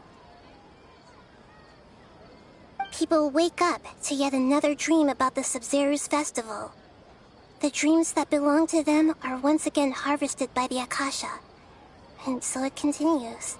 So, this is like a dream factory, and the Akasha is a dream harvesting machine. Did Paimon get that analogy right? Very good, Paimon. Using analogies well is an excellent habit to get into.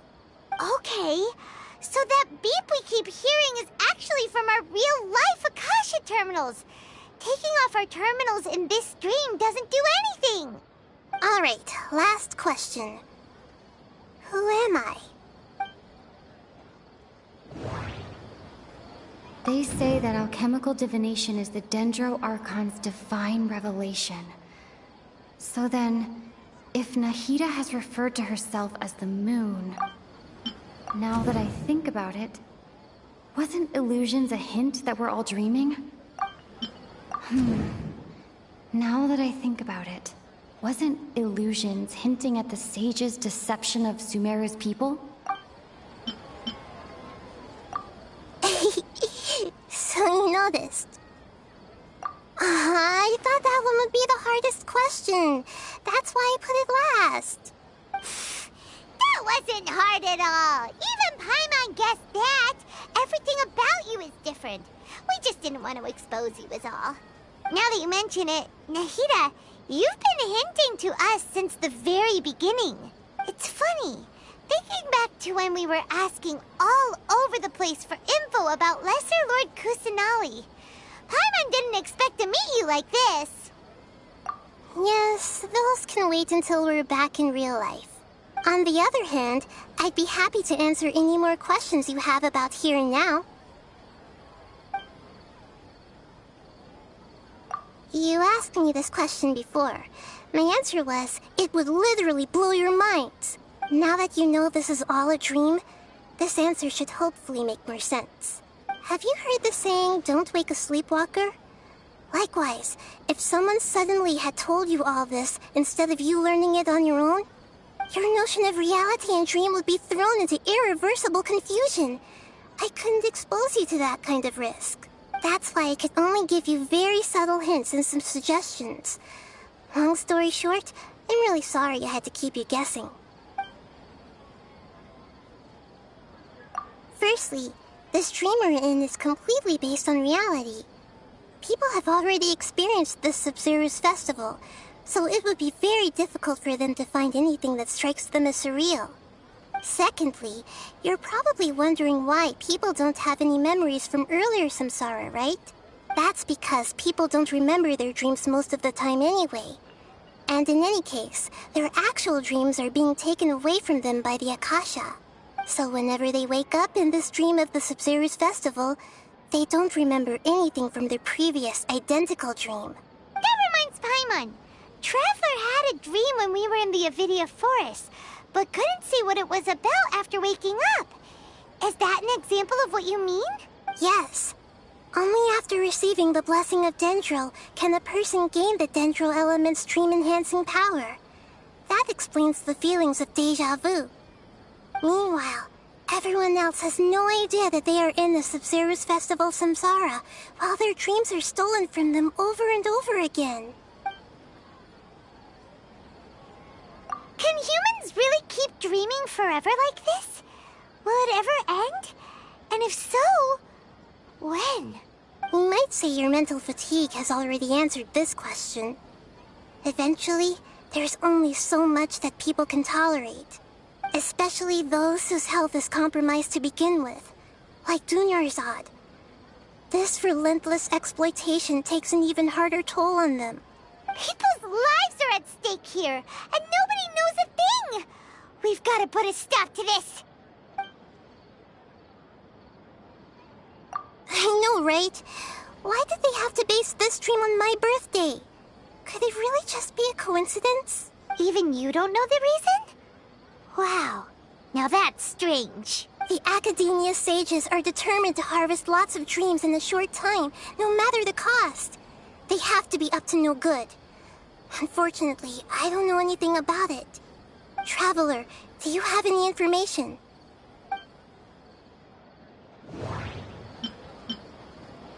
Those faces remind me of dreams.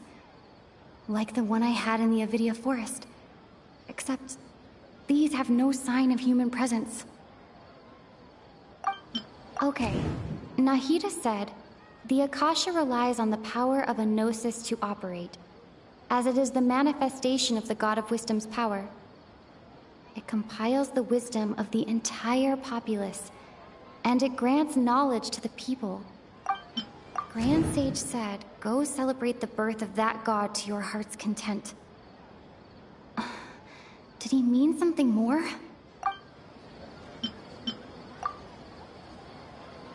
Celebrate the birth of that god? Could it mean...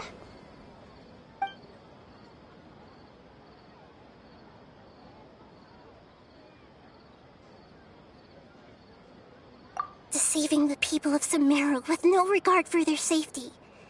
No matter what they're trying to do, this is unforgivable. After we end the Sub-Zero's festival, Samsara, we have to look into them. How can the sages of the Academia do this behind their Archon's back? This is ridiculous!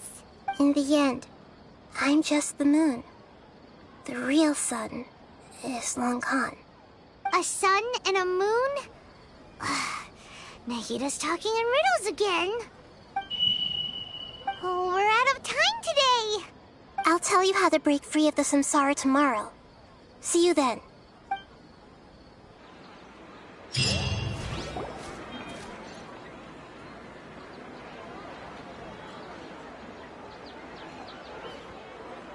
Good morning, Nahida. Wait. Now that Paimon remembers everything, should we instead say good morning, Lesser Lord Kusanali? Hey! What's wrong, Nahida? You don't look too good. I'm afraid that what you're thinking right now is correct. Did Dunyarzad already disappear? No way! Are we too late? The real Dunyarzad's consciousness has indeed disappeared. It can no longer endure the constant dream harvesting. Paimon can't believe it. Wait, so what about that other Dunyarzad? Just what is she? Is she also going to disappear? She's actually something like a puppet, but not completely. The real Dunyarzad's consciousness could no longer keep playing her role in this dream.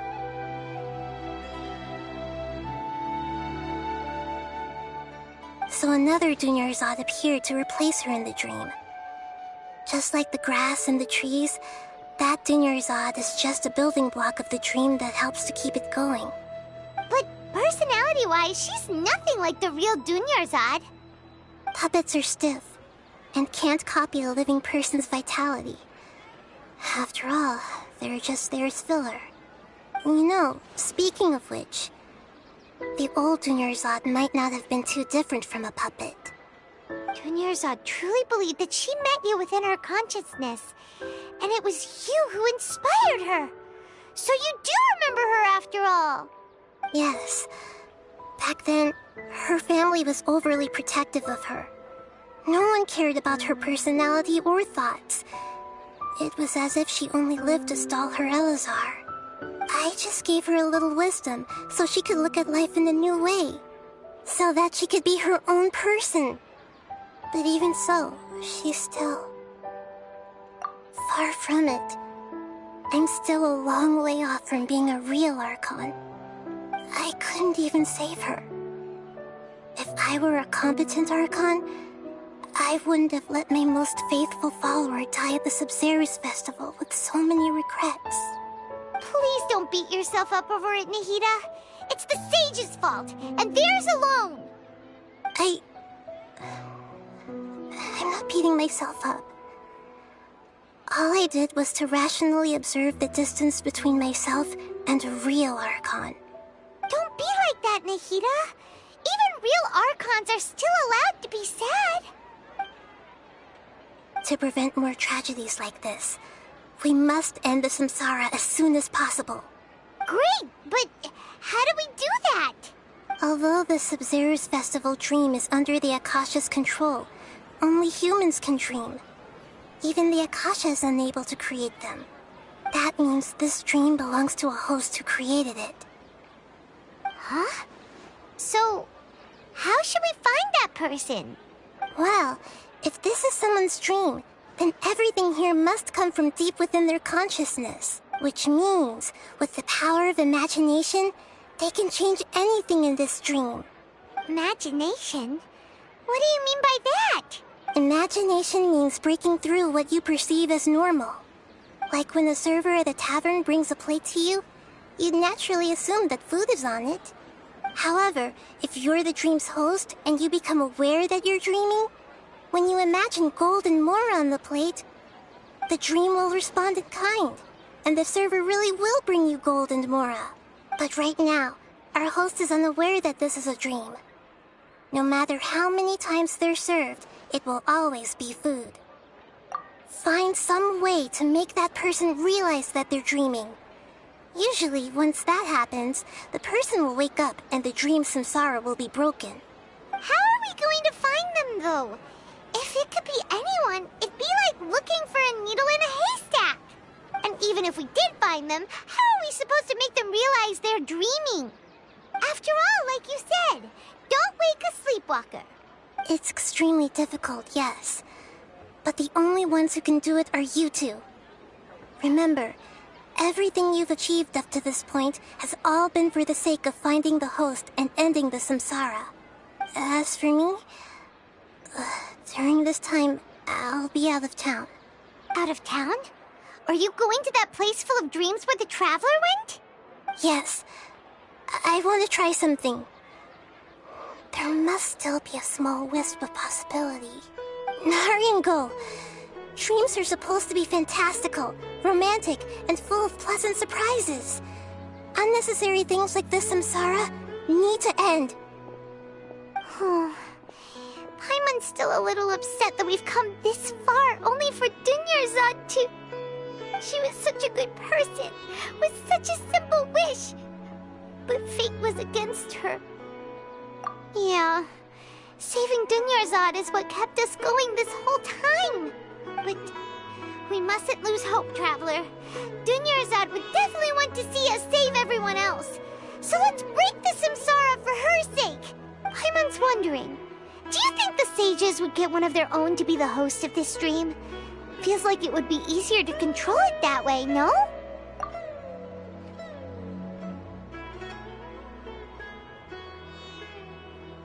Huh. That's true. Plus, the sages probably weren't counting on there being other factors beyond their control, like Nahida and us. So, who do you think the host of the dream is? Oh, that would make sense. Ferris, the Knight of Flowers, is a symbol of the whole Sub-Zerus festival, right? Pretty core character. Let's go ask him some questions, shall we?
you're back. You left in a hurry last time. Is everything okay? Everything's fine. Just, it's a little hard to explain. Would you mind taking part in a little experiment with us? An experiment? That came out of nowhere. I'm listening, though. What do you need me to do? Could you make a wish? You want me to make a wish? Is that a new Sub-Zero's festival tradition or something? Less questions, more wishing! Okay. My wish. Okay. I'm a little nervous saying this out loud, but I want Miss Dunyarzad to be happy. Oh. I noticed earlier that she looked a bit down, and she wasn't really talking to anyone. She just doesn't seem like herself. She's always so gentle and kind, and all the kids love her. I've also wondered if the reason she asked me to be Fairest Knight of Flowers is because I'm special to her, or something. So, you have a crush on Dunyarzad? Oh, is it that obvious? After what I just said, I guess it is. When she placed the hat of the Knight of Flowers onto my head, she said to me, I want everyone to have a happy Sub-Zero's festival. What she didn't realize was that I'm not that interested in how everyone else feels. In that moment, I just wanted to be her Knight of Flowers for the rest of my life. 50 years, 100 years, I'll serve her till the end of time. Okay, yeah, that was a bit much. Felt like the right moment to get it off my chest, but that was pretty embarrassing. Okay, I'm ready to make my wish. I would like Miss Dunyarzad to appear in front of me right now with a smile on her face. Here goes. Please come true. I'm gonna open my eyes. Oh, you're... What? Faki? Sorry, but only one portion of Yalda candies per person. Back home you go.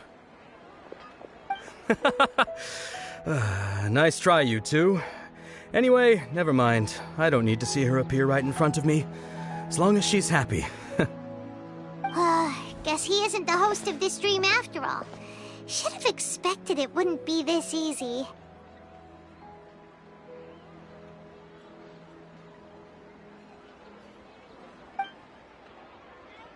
It seems like everyone who knows Dunyarzad loves her. But none of them has any idea that she... My lady, step back. That sounds like Dia! Oh, right. This is when Dunyarzad bumps into the kidnappers. Huh? But Dia can handle them. Hey, Traveler!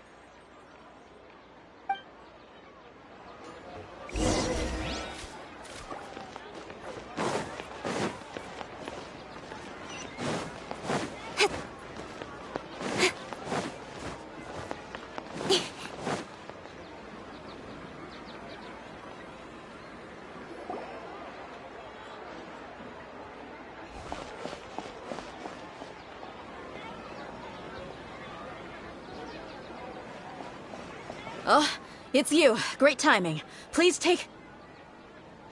Hey, this is my job. The homie Yannis pay me, not you. You...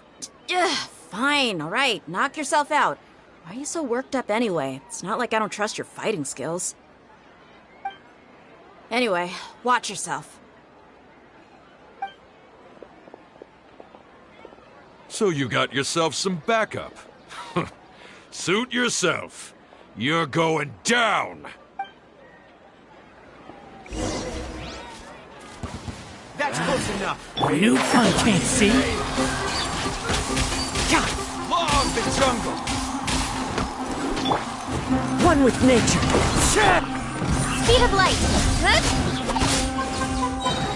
Cut to the chase.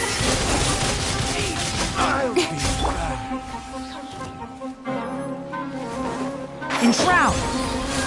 Keep up! Hold the line! I'll uproot you! Don't blink! Hey!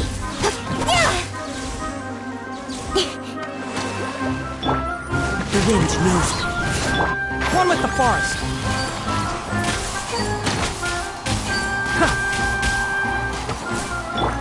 Incoming.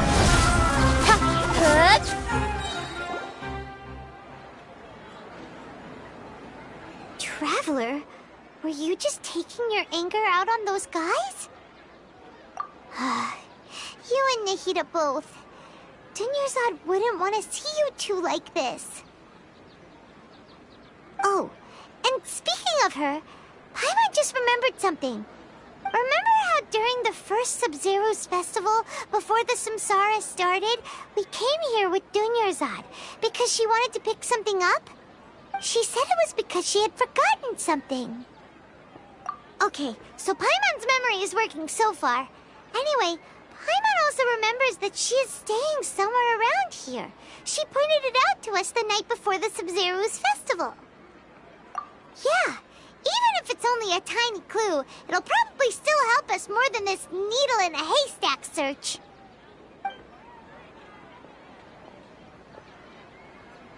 This is the place. It's rude to enter other people's spaces without permission, but desperate times call for desperate measures. Hey, the windows are unlocked. Okay, Paimon's gonna take a peek inside.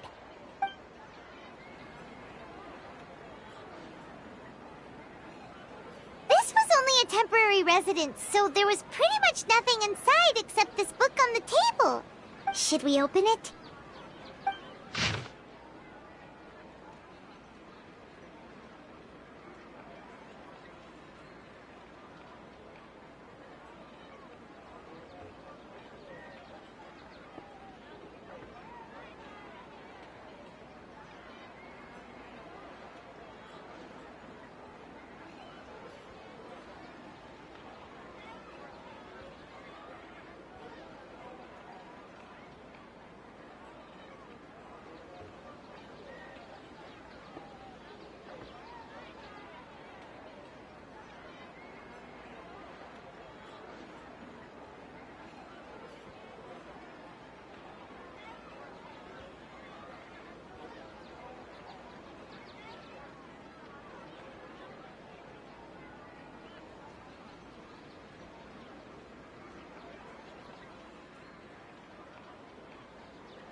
Wow, Dunyarzad wrote all of this. Sounds like she was always thinking of us even while we were away. Even though she was also busy preparing for the Sub-Zero's festival and had all her health problems to worry about. She must have wanted to give this to us as a gift on the day of the Sub-Zero's festival, right? If we hadn't found this book, we never would have known. But now that we know, we can't even thank her. Hey! Where are you off to now?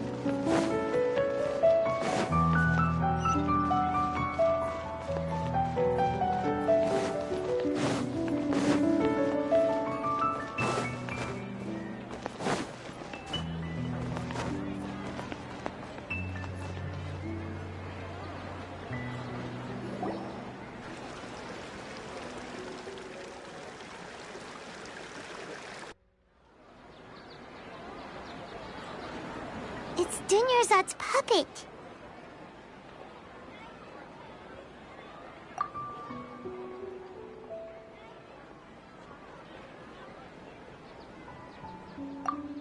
Traveler? You must be exhausted. Come to think of it, we've been stuck in this for a really, really long time. Heck, even the last time we were chatting happily with Denyerzad feels like an eternity ago.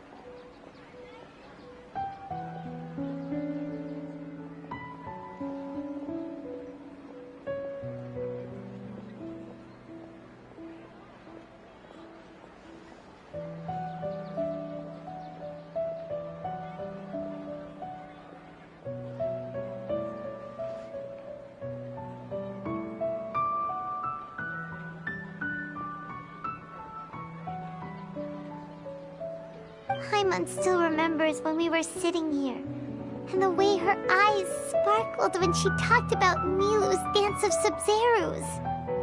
There will always be frustrations in life, but I know that the point of living is not to leave behind any regrets.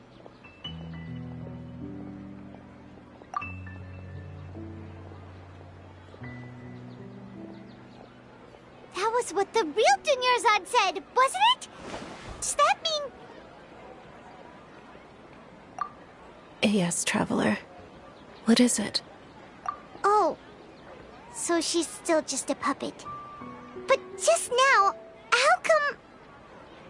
What? Where are we going this time?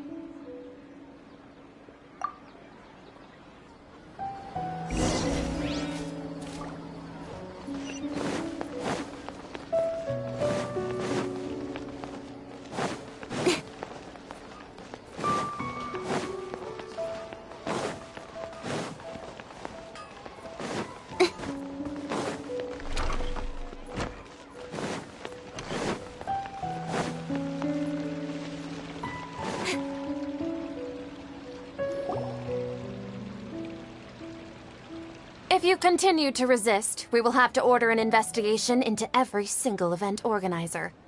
The Grand Sage has already granted you much leniency. I advise that you exercise tact. How did things turn out like this?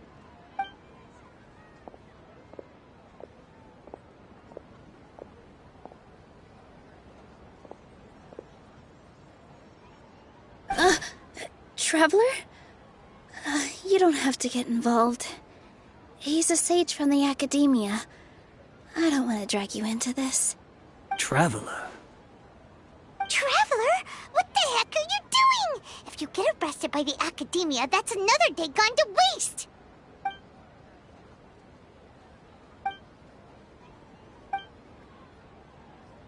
Wait, they're not reacting. Have they been scared stiff? Oh, of course! If this is the Sage's plan, they wouldn't put themselves through this. So they're just substitutes.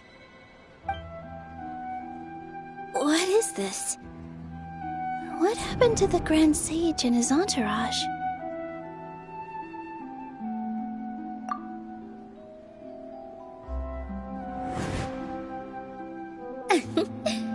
Like I said, they symbolize the goddess of flowers.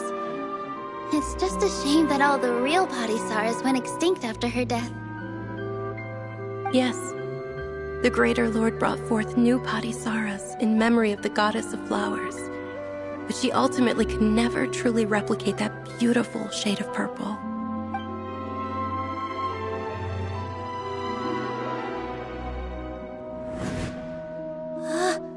That beautiful shade of purple.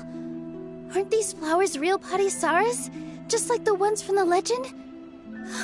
I didn't even notice. Denyerzad, did you find these? But didn't you just say all the real flowers went extinct after the goddess of flowers passed away? So, how? Yeah. What's going on here? Huh? You guys are acting weird. But okay, I'll try.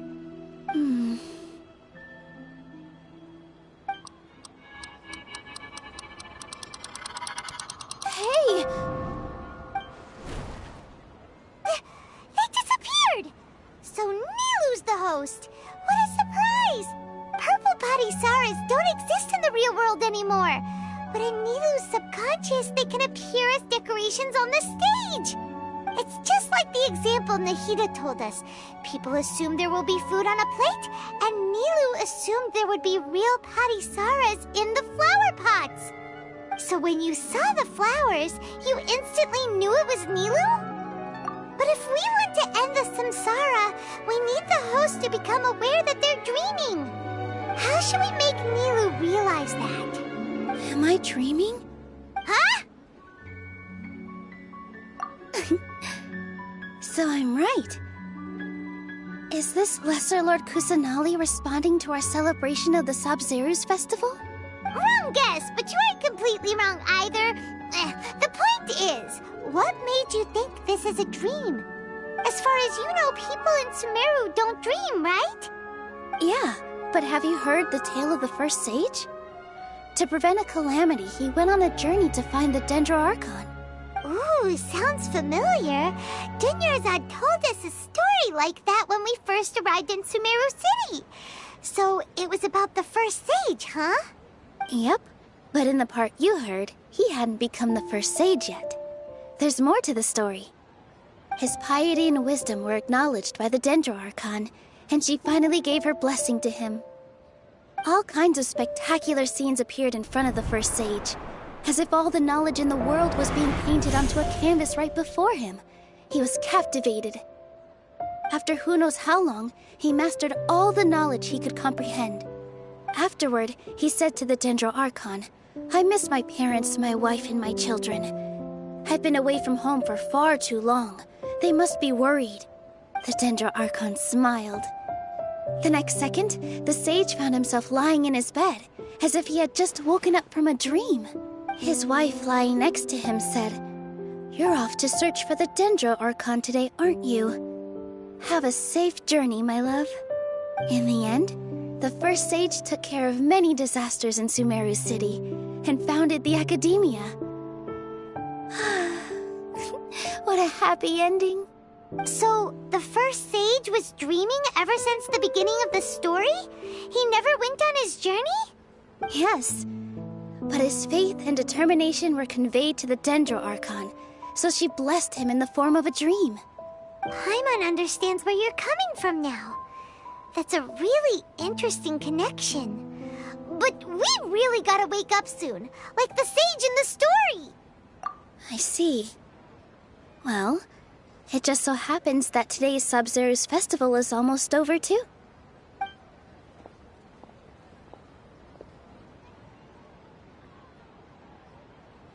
Since we're in a dream, let's make this final dance of Sub-Zeru's as beautiful as we can.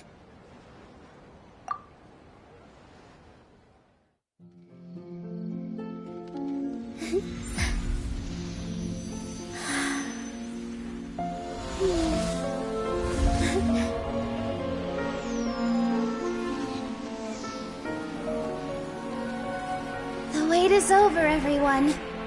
I dedicate this to our god, the Dance of Sub-Zeru's.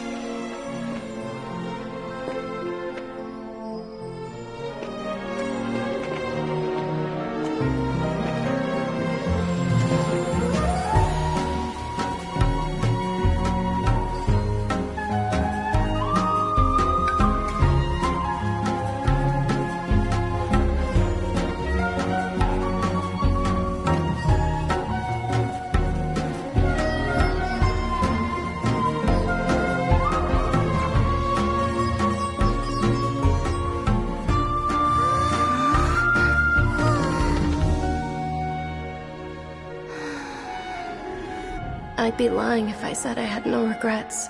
I would have loved to see Nilu's dance.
for work-life balance, but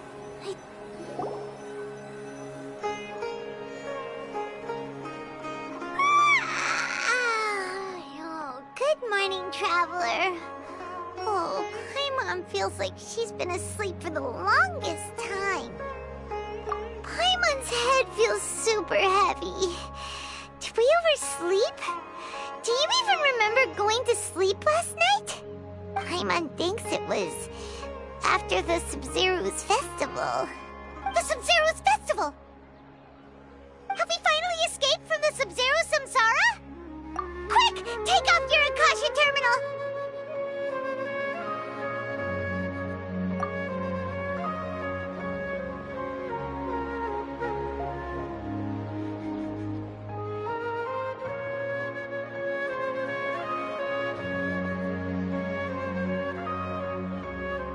She's not in her room. What happened? Huh? What usual spot?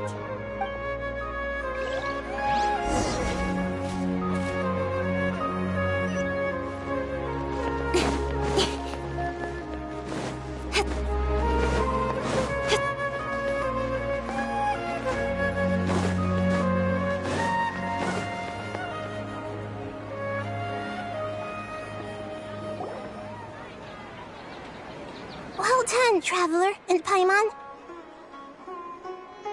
And thank you, Dunyarzad, for organizing the Sub-Zero's festival for me. I'm sorry, who are... Dunyarzad! You're okay! Oh, don't scare us like that! Oh, Traveler Paimon. I have something amazing to tell you. I just had a dream. And I saw Nilou performing the dance of Sub-Zeros.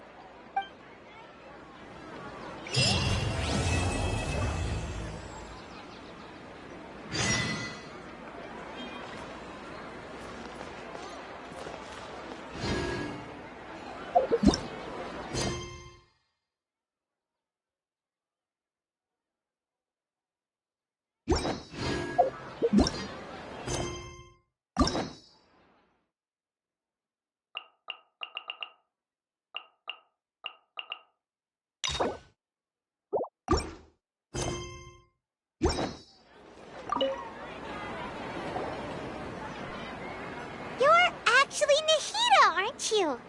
Paimon felt like Catherine was acting weird when we met at the Sub-Zero's festival. And Dunyarzad, did you save her? It's a really long story. We shouldn't disturb her. Her consciousness is still weakened.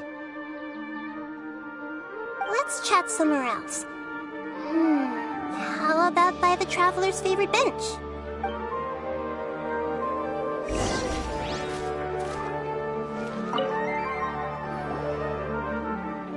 What's going on? Why are you two so excited to see me?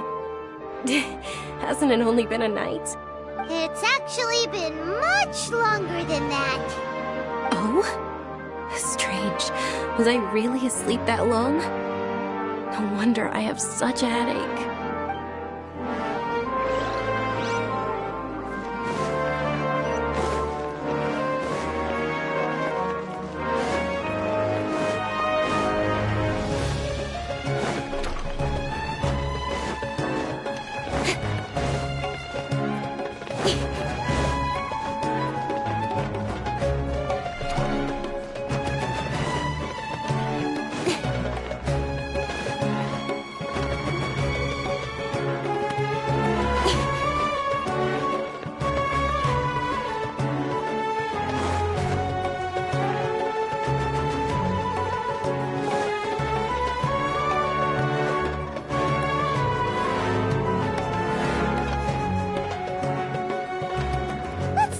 Dunyarzad first. It's such a relief that she's all right. After we parted on the last day of the Sub-Zero's festival, I left the city and saw what the Traveler had described. Among the countless dreams, I found one that was growing fainter and fainter. This proved my suspicion. Once Dunyarzad could no longer bear the Akasha harvesting her dreams, her consciousness began to dissipate. But this also meant it escaped the Akasha's control.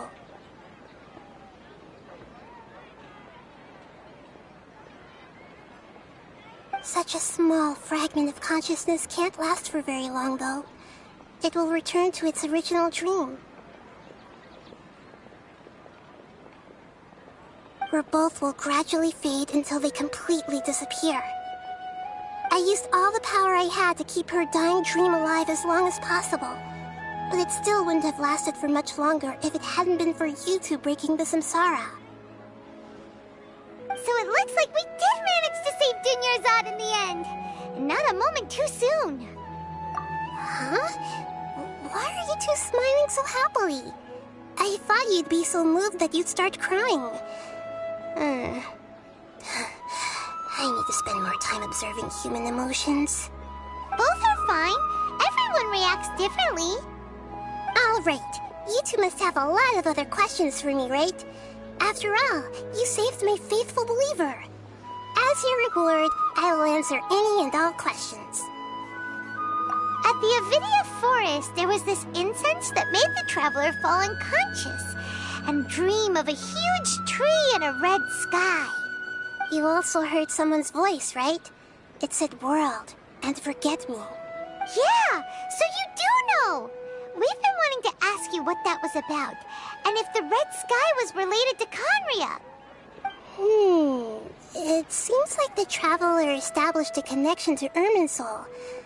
That was a message left by Greater Lord Rukkhadevata's residual consciousness in Irminsul. Perhaps her last memory before she died. As you two probably know, Greater Lord Rukkhadevata disappeared after the disaster in Conria. The timings of these events do line up, so your suspicions are reasonable. A message from Greater Lord Rukkhadevata? We thought it was from King Deshret. King Deshret? That god who died even longer ago? Some present-day desert dwellers still worship him. You probably just heard some of their conspiracies. Okay, so what does the message mean? I still haven't managed to decipher it. Even the Akasha isn't currently capable of doing that. Greater Lord Rukkhadevata's residual consciousness in Irminsul seems to be contaminated with something that has a very dangerous aura to it. Many devoted scholars go mad as soon as they connect their consciousness. I've warned the academia about this many times, but people still keep falling victim to it. But I believe this is the key to saving Irminsul. That's why I've kept trying to decipher it. So the tree in the vision was Irminsul? Oh, Tainari also said that Irminsul is sick! Is it because of the contaminated consciousness? But even if you can't figure out what that vision was all about, it seems like our search for you was all in vain. The traveler wasn't affected after coming in contact with that consciousness. I've never seen anyone like that. With you here, we may have a chance at deciphering it. No, we must decipher its secrets. I've already eliminated all other factors that might affect Irminsul. This is the only one left. This puzzle has life and death at stake. It could determine Irminsul's fate, as well as Tevat's. To be accurate, I'm using the Akasha as a medium to occupy Catherine's consciousness. How did you do that? Poor Catherine.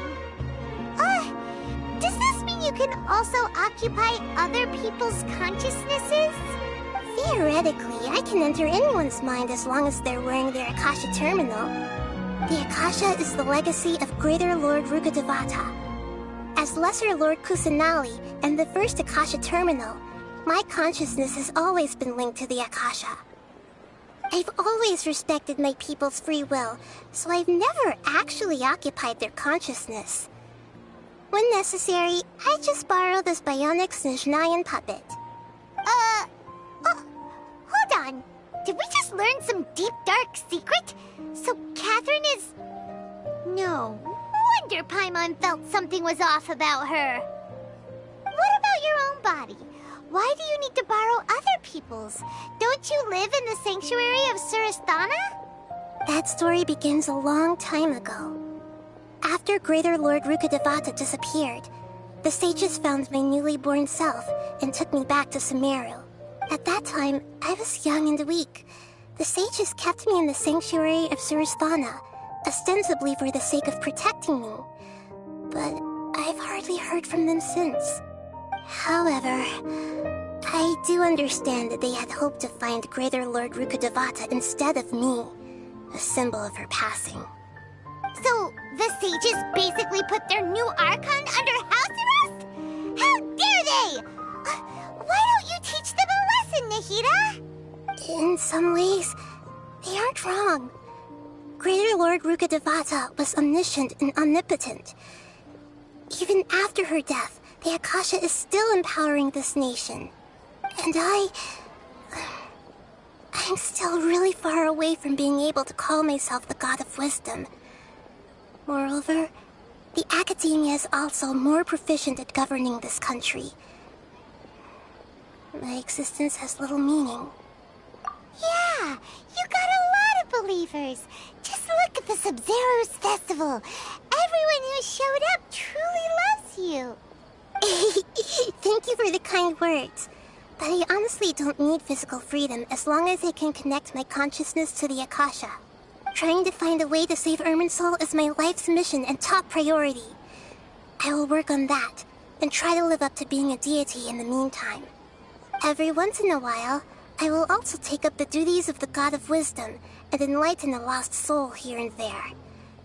Doing all that should be enough. There's never been any big problems with the Academia's governance of Sumeru. This is the first time I've seen them step out of line. I wonder what caused them to go down this path, and what they hope to achieve.